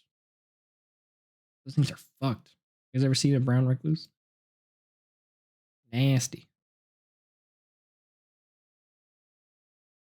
So yeah, that's what I got. Jammies. I forgot about jammies. Jammies. It's been a lot of fun working on that. Every day I'm like genuinely excited to work on it more. Which is cool. Because usually I kind of dread writing. But it's rewiring my brain. Which is a very good thing. It's making writing fun for me.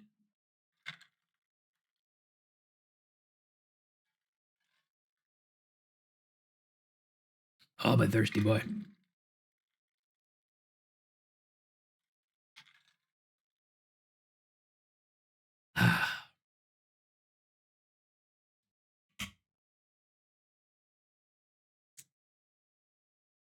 Even if we never do an on-stream campaign, I'm so happy to get to play D&D with you guys. Likewise. Likewise. You guys are one of my favorite D&D groups, right up there with my brother's groups.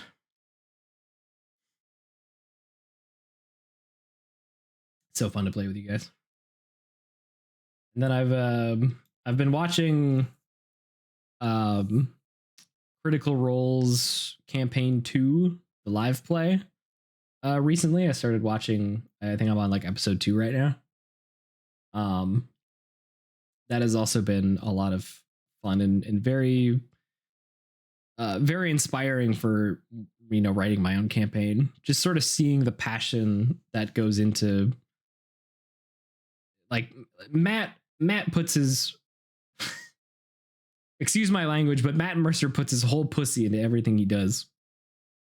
And I want to do that for my players. And just like seeing the don't laugh. It's true. His musty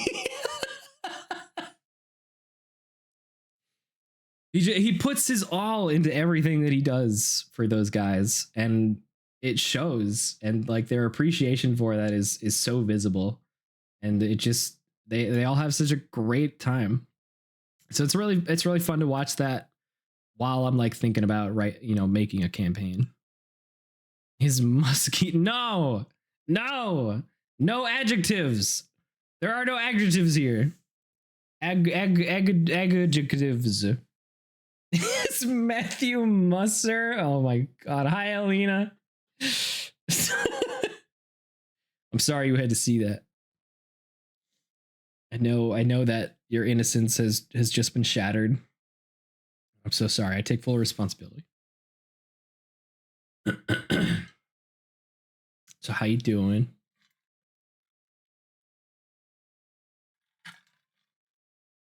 Basically, I'm trying to develop a mussy.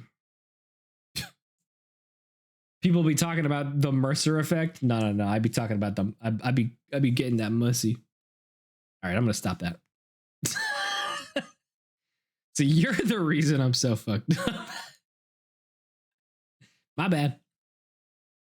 Alina is no innocent. She participated. PG. Have you guys heard of the Mercer effect? I'm curious your guys' thoughts on that.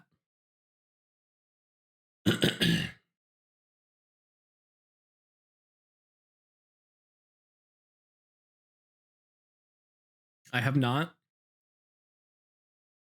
Basically, it is the school of thought that Matt Mercer is such a good DM that people at their home games will, if they're a player, they expect their DM to be as good as Matt Mercer and are like visibly disappointed when that isn't the case.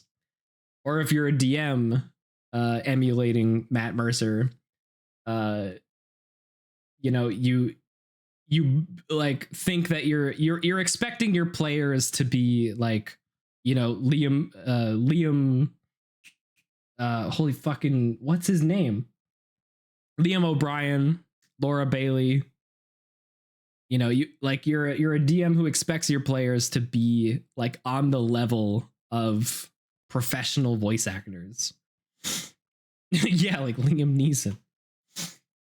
And for a very long time, the sort of Mercer effect has been bandied around as like a negative term.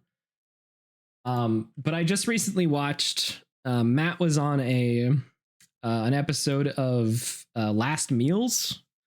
If you guys aren't familiar, that's the Josh from Good Mythical Morning does this like talk show, kind of like Hot Ones, where he takes celebrities and said like makes for them what their last meal would be, and just really gets into like deep ass conversations with them.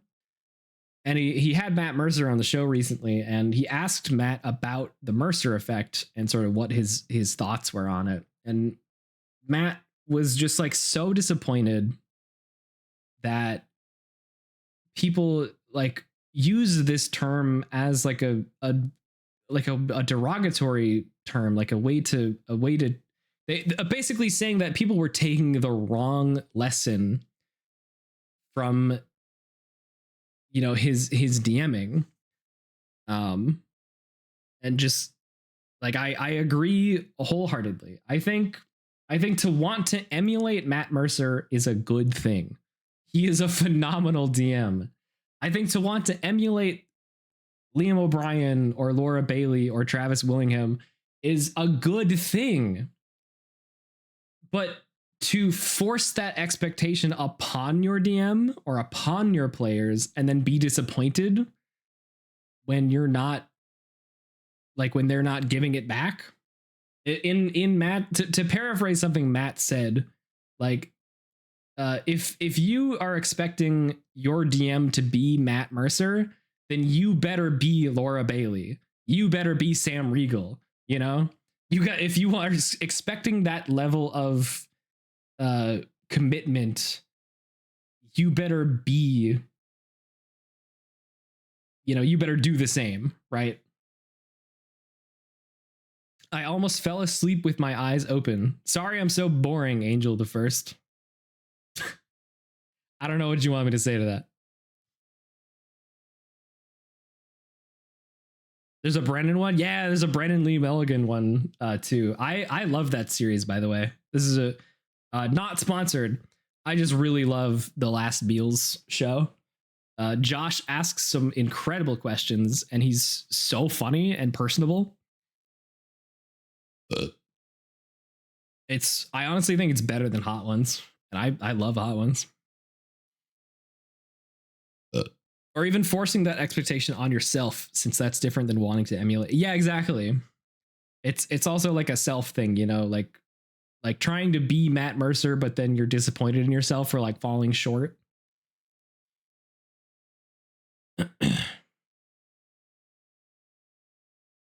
It's not good. You know, you're not Matt Mercer. I'm not Matt Mercer. Only Matt Mercer is Matt Mercer. So just be you and do what you do best. Just staying the night somewhere and I'm just a little bit bored. Well, I hope I can brighten your night a little.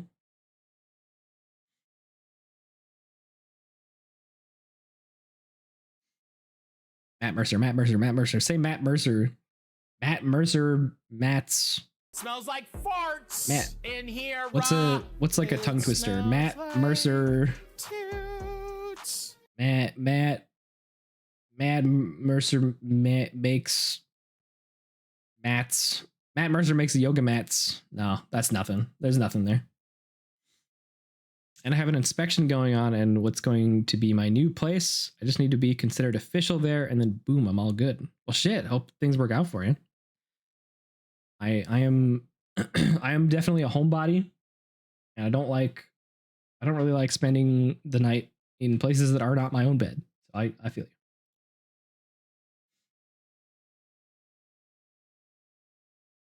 He appears. No, no. No. That wasn't Matt Mercer. That was Matty Matheson. Different Matt. Different Matt. Now, you all know now the Mercer effect, but however, the Matheson effect is when you're a really cool and epic Canadian who cooks really good.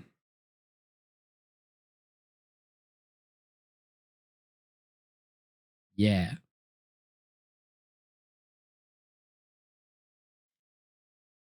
Met marker. Matty Mercison.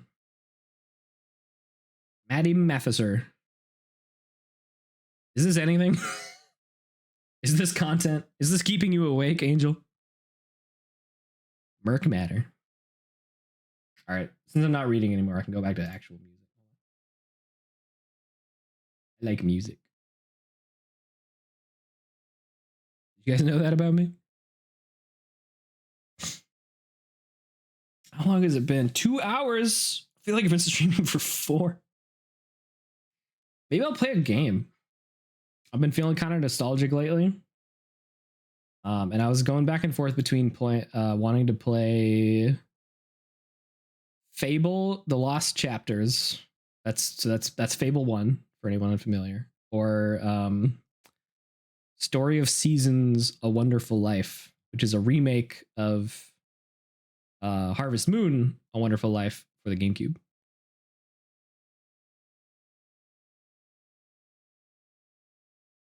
Brain shutting down session took it out of me. Night night. Good night, Bram. Thanks for hanging out. Have a good one, bud. Does anyone have any preference on what they would want to see me play? Fable?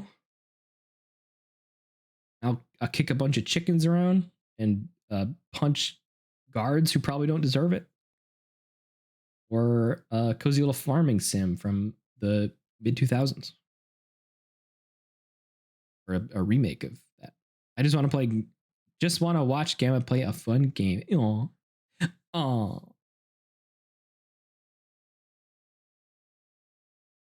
I think I might play Fable.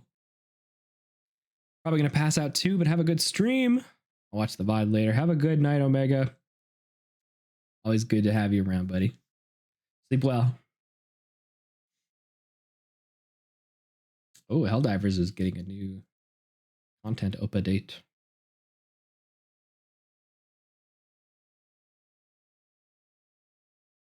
Actually, let's see. I did kind of shoot my voice a little in today's stream. I read a bunch and I haven't talked at all before stream today, and I didn't do vocal warm-ups, so my voice is starting to give out. I can feel. So maybe I play Fable tomorrow, which is technically today, but Wednesday. Wednesday. It is 1 a.m.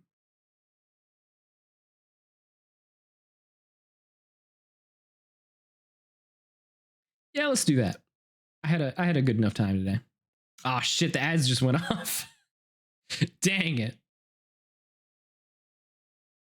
Well, if you're not stuck in ad hell right now, I'm gonna call it there for tonight. Just a quick little 2-hour stream talking about my D&D campaign. I had fun. I'm having fun writing it, and I hope you had fun listening to me talk about it. Maybe I'll do a stream where I write more D&D stuff on stream. Should do more just chatting streams. Okay, I will now that you said so. I'll do it. Not because you told me to, but because you told me to. You can honestly just do a silent writing stream. I would love that. Yeah, I've been thinking about that. I've been thinking about ads. Sorry, I'm just gonna talk through these ads. I think there's only like 3 people here anyway. Yeah, like just like a quiet writing stream would be fun. I've been thinking recently about how I sort of made my brand like loud and chaotic, unintentionally.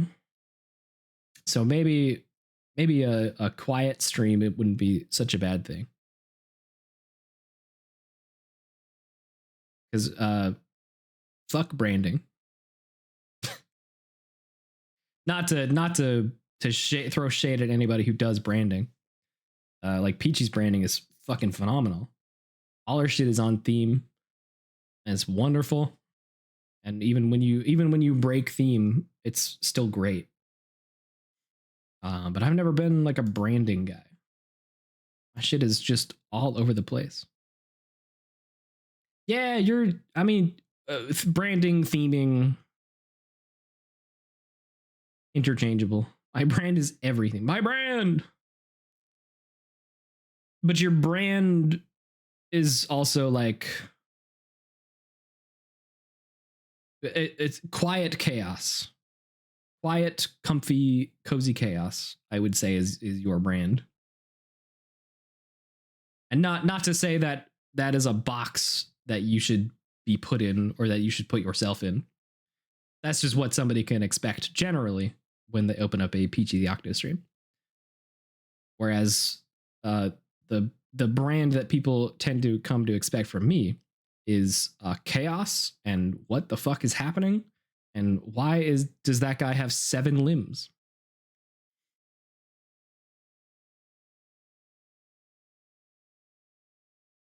The fuck staying in a little box.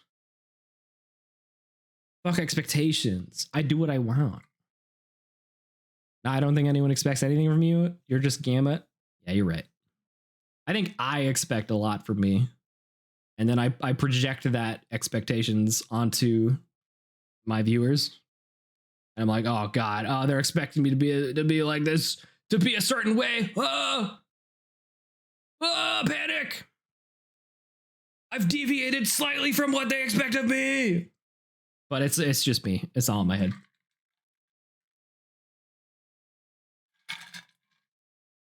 All streamers get like that. Yeah. Yeah, I imagine. I am certainly not alone in that. So yeah, maybe a quiet rating stream would be fun. Oh wow, the ads are over. You were actually the one that inspired me to be less strict with my streams. Aw. I don't have a stream deck button, but imagine it like how Peachy does it. I started having a lot more fun. That's okay. Genuine this time. That's really sweet. I'm glad. Just a bunch of ahs interrupting each other's. Let's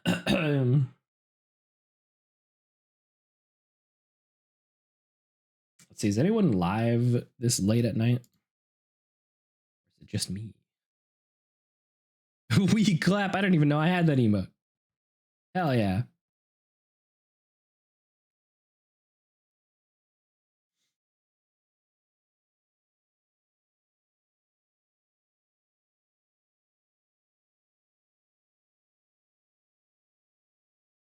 Let's see. Who is live? Yeah, basically no one. Not anyone I'm following anyway. Just at what if we? That's a good one. Just added it. Thanks, PG. You always give me the good emotes. I just add ones here that I add to mine. Thank you. I appreciate it. Because if you don't, I usually go in and add it anyway.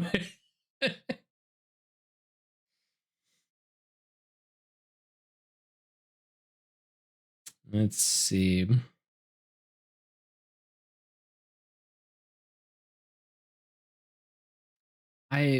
Part of me wants to like raid somebody that I'm not following that's like in the writing category. But the writing category on Twitch is a real grab bag, let me tell you. I once ran into somebody writing smut. Actual smut.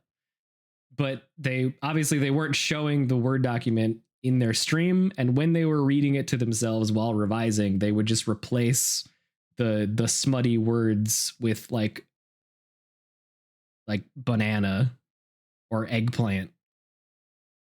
Is that allowed? I don't know. I quite frankly don't know, but that person was doing it. So I feel like I would want to do more research before throwing my community at somebody in that category. So to that end, I'm just gonna end stream unceremoniously. No raid. We'll do some jammers on the way out. Listen to a song or two. Let's see, are there any songs recently I found that I can show you guys that would be sick and would go hard?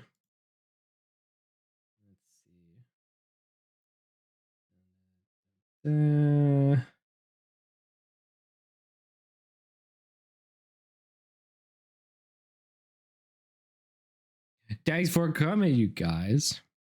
Play that one song that go do do do do do do do do do. Oh, you got it. I know the one. Let's. You know what? I'm gonna start us with a song that Jaren showed me on his stream the other day. It's a lovely little song, and then we'll go from there. Just a couple of songs, and then we'll take it out. Yo, I'm new, but can I just say something? Yeah, what's up? Absolutely. Hi, your Italian cousin. That's a good name. Yeah, what's up? Hit me.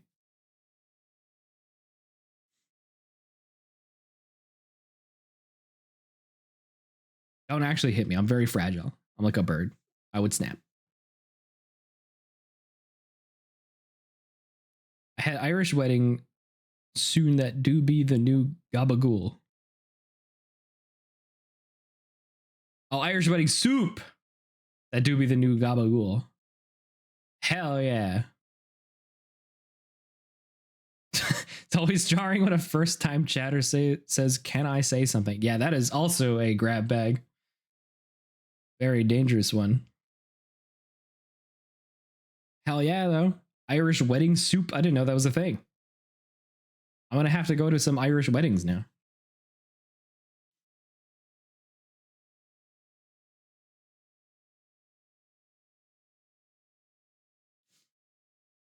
All right. What? I 5-year-old, you're a little late. Sorry. I'm just wrapping up. It was a short stream. Short-ish. Short little 2-hour stream. Since when also that soup was maybe the next best thing to sausage soup. I'm not really a soup guy. Although I did make some gumbo recently. Oh yeah, I should have talked about that. I'm gonna talk about that. I made some gumbo recently. I followed the recipe from Isaac Toops, Cajun man, that was on a binging with Babish episode a few years back. I followed his recipe to make some sausage and chicken gumbo. It was so good, you guys. Like some like real ass Cajun food, which I've not had a lot of. It was really good.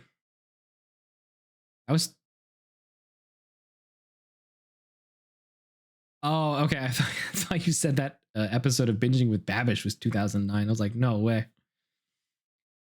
It's like when Kanye came up to Taylor Swift at the VMAs. Hey, yo, let me just say one thing. Yeah, that's always a frightening thing to do. Takes mic, says they're gonna say something rather than just says something. Spooky. Am I old? Yeah, man, we're all old.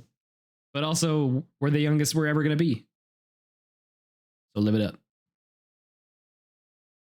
Don't lament how old you've become. Just celebrate how young you currently are. Truth nuclear bomb. What can I say? I've learned a lot in my 30 years of life. I've grown wise in my old age. Well, gumbo sounds awesome, but I'm thinking I'm gonna make me an early morning chicken chipotle grilled cheese. Oh, that sounds good. That sounds real good. I made roux for the first time. When I made that gumbo, I was definitely expecting to burn it.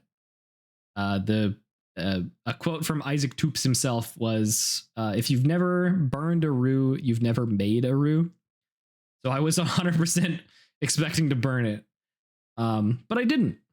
I didn't burn the roux, which I guess by definition of that quote means I didn't make a roux. So I guess there's the catch-22. It was really good though. It was a very, very dark roux. It probably could have been darker. I think I could have kept going, but again, I was too afraid to burn it, so I chickened out. I didn't want to have to remake the roux because I only had enough vegetable oil for one batch of roux. So next time I have more vegetable oil. Vegetable oil? What the fuck? Next time I have more vegetable oil, I'll try taking the roux a little darker. Maybe enhance the flavors a little more. It was really good though. I forgot eating, slept, woke up, and JAN2A Gamma speaking facts. That's how it goes. Chatty's cooking. I am. I was. I did. I love cooking. I love cooking. I'm gonna do it more this year. I got some little notepads, and I've just been taking little cooking notes in that notepad. I've also been rewatching Alton Brown's Good Eats from way back in the day. That has been hilariously nostalgic and also very informative. And whenever I hear something cool, I write it down in that little notebook. It's easy as long as you use chicken thigh, and if you plan to make it fancy, marinate chicken thigh overnight. But San Francisco sourdough bread, Havarti, and mozzarella cheese, olive oil, spinach. I'm writing that down. Jot that down right now. Put that in my notes. Write down in the cooking notes. I don't actually know where my notepad is right now. I'm just going to put it in my Discord notes.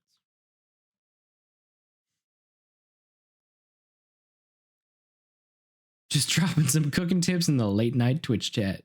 You know what? Respect. I fuck with it. Guys, here's a fun cooking tip. Did you know that if you take eggs and no, I talked about it enough on a mega stream. I'm not going to do that again. Egg facts.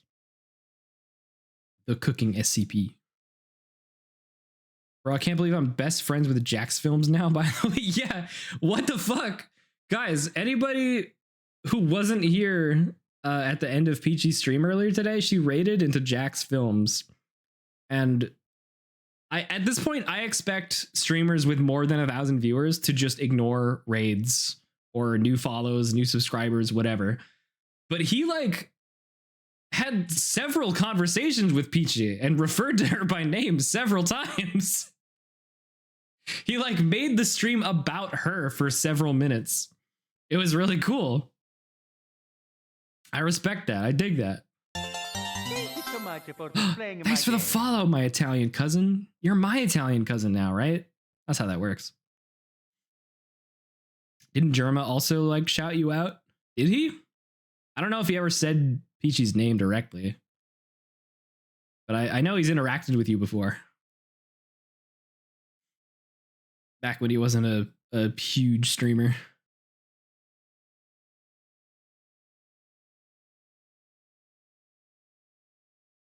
I'm like Uncle Grandpa, basically everyone. Hell yeah. Good to have you part of the family now. When you're here, you're Olive Garden. I think German just thanked me for the raid once. Didn't he also... I guess there's been a few times where he... or at least once anyway, where he responded to one of your messages. Which in a chat with like 12,000+ people is crazy, can I just say? The chances of that are wild.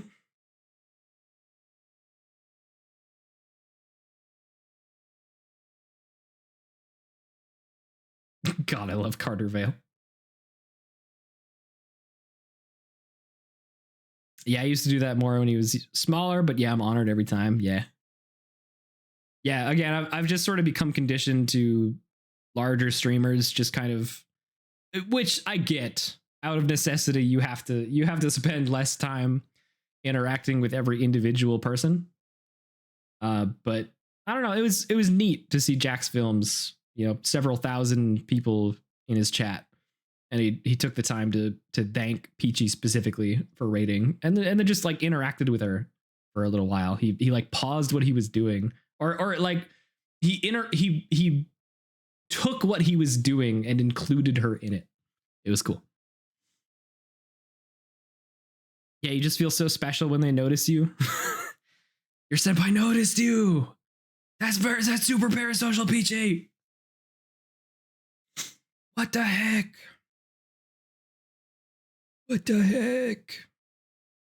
You can't do that. He's married, I think. I actually don't know anything about Jax Films. That's so sick. Jax Films always been a homeboy. Let's go. I don't know much about him. I think Peachy has mostly been my my crash course to Jax Films recently.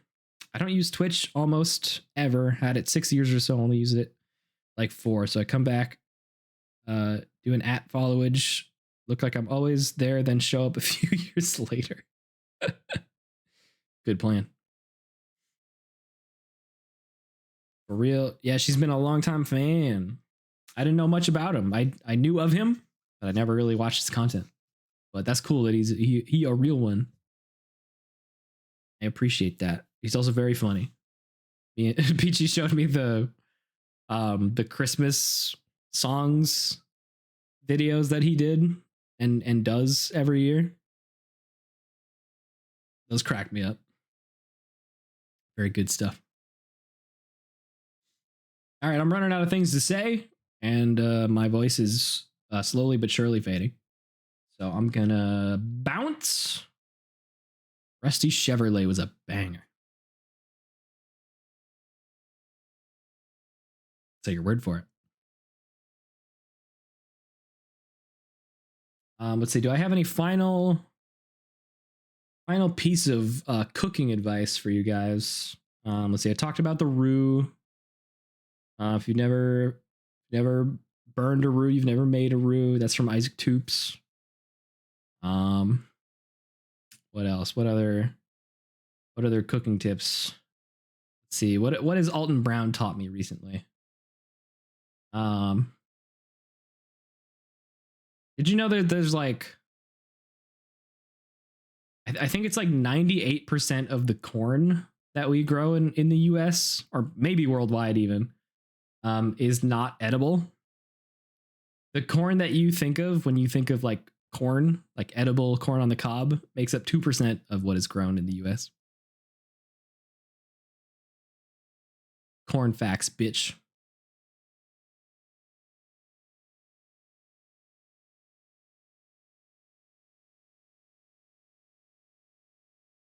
Corn facts. Yeah, that's right. We were talking about branding earlier. Guys, I'm rebranding into a food fact VTuber. Corn for the corn god. That's actually a I did also learn through an Alton Brown video that it was the ancient Aztecs did in fact used to sacrifice human beings to their corn god for a good corn harvest. Humans are fucked up. So don't do that. Don't do that for the corn. It'll grow. It either will or won't grow. Killing a dude isn't going to change that. So don't do that. So, you fucking missed. Fucking missed me. Yeet gam, get corn. Nope. You missed. Sorry, bud. Try again next time.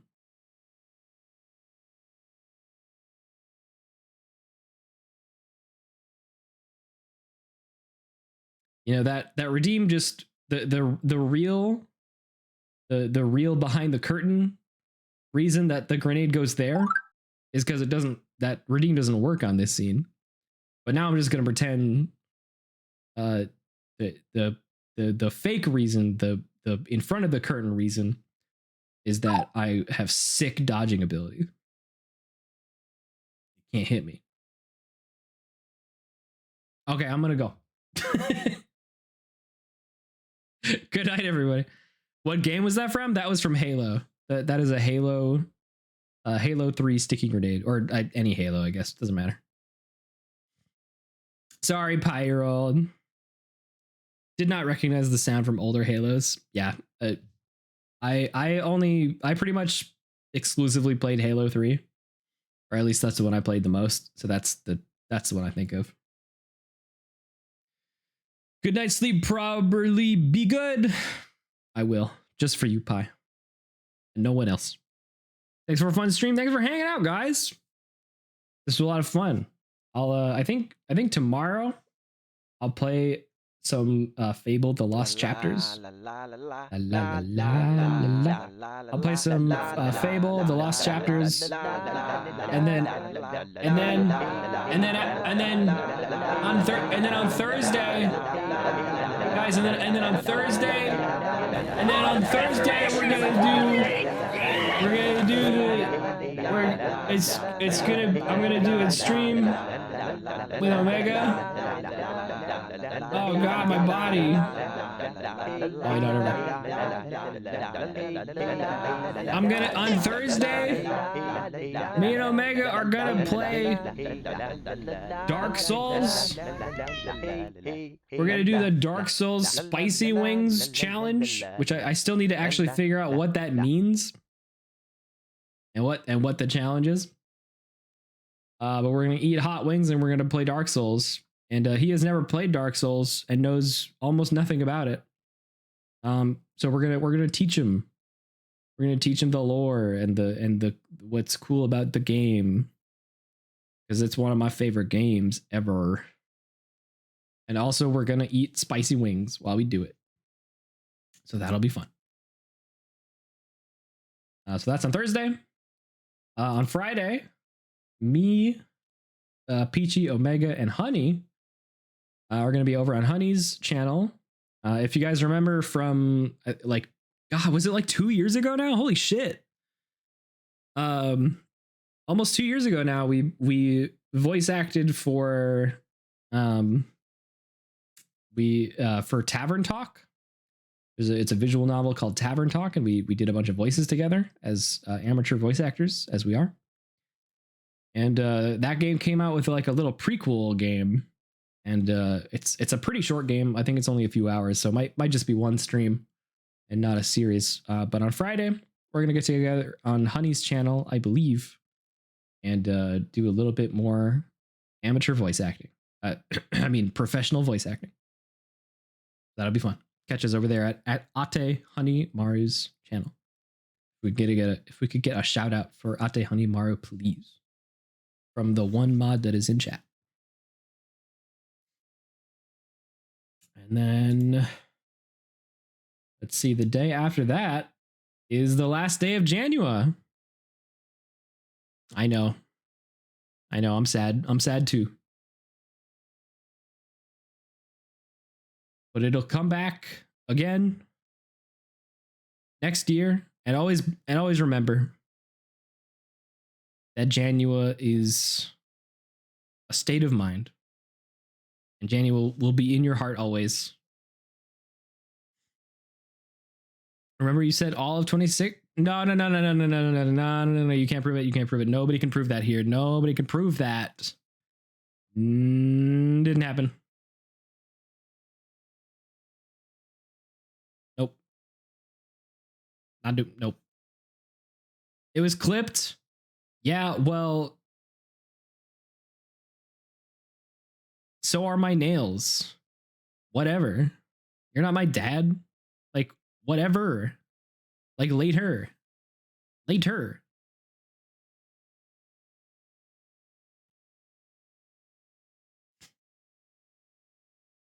I don't have anything special planned on the 31st. But we'll see what happens. You live with me now. I'm your dad. I'm your dad now. No special plans for the 31st, but I will be streaming that day to commemorate the end of an era. JAN2A Part 2. All right. I'll see you guys tomorrow for some fable, some fable. Have a good night, everybody. I'll play a few songs on the way out, maybe just like 2 or 3. We can vibe out. Starting with a song that Jaren showed me from his stream the other day, called "Everything I Know About Love" by Laufey. Have a good night, everybody. I love you. Mwah.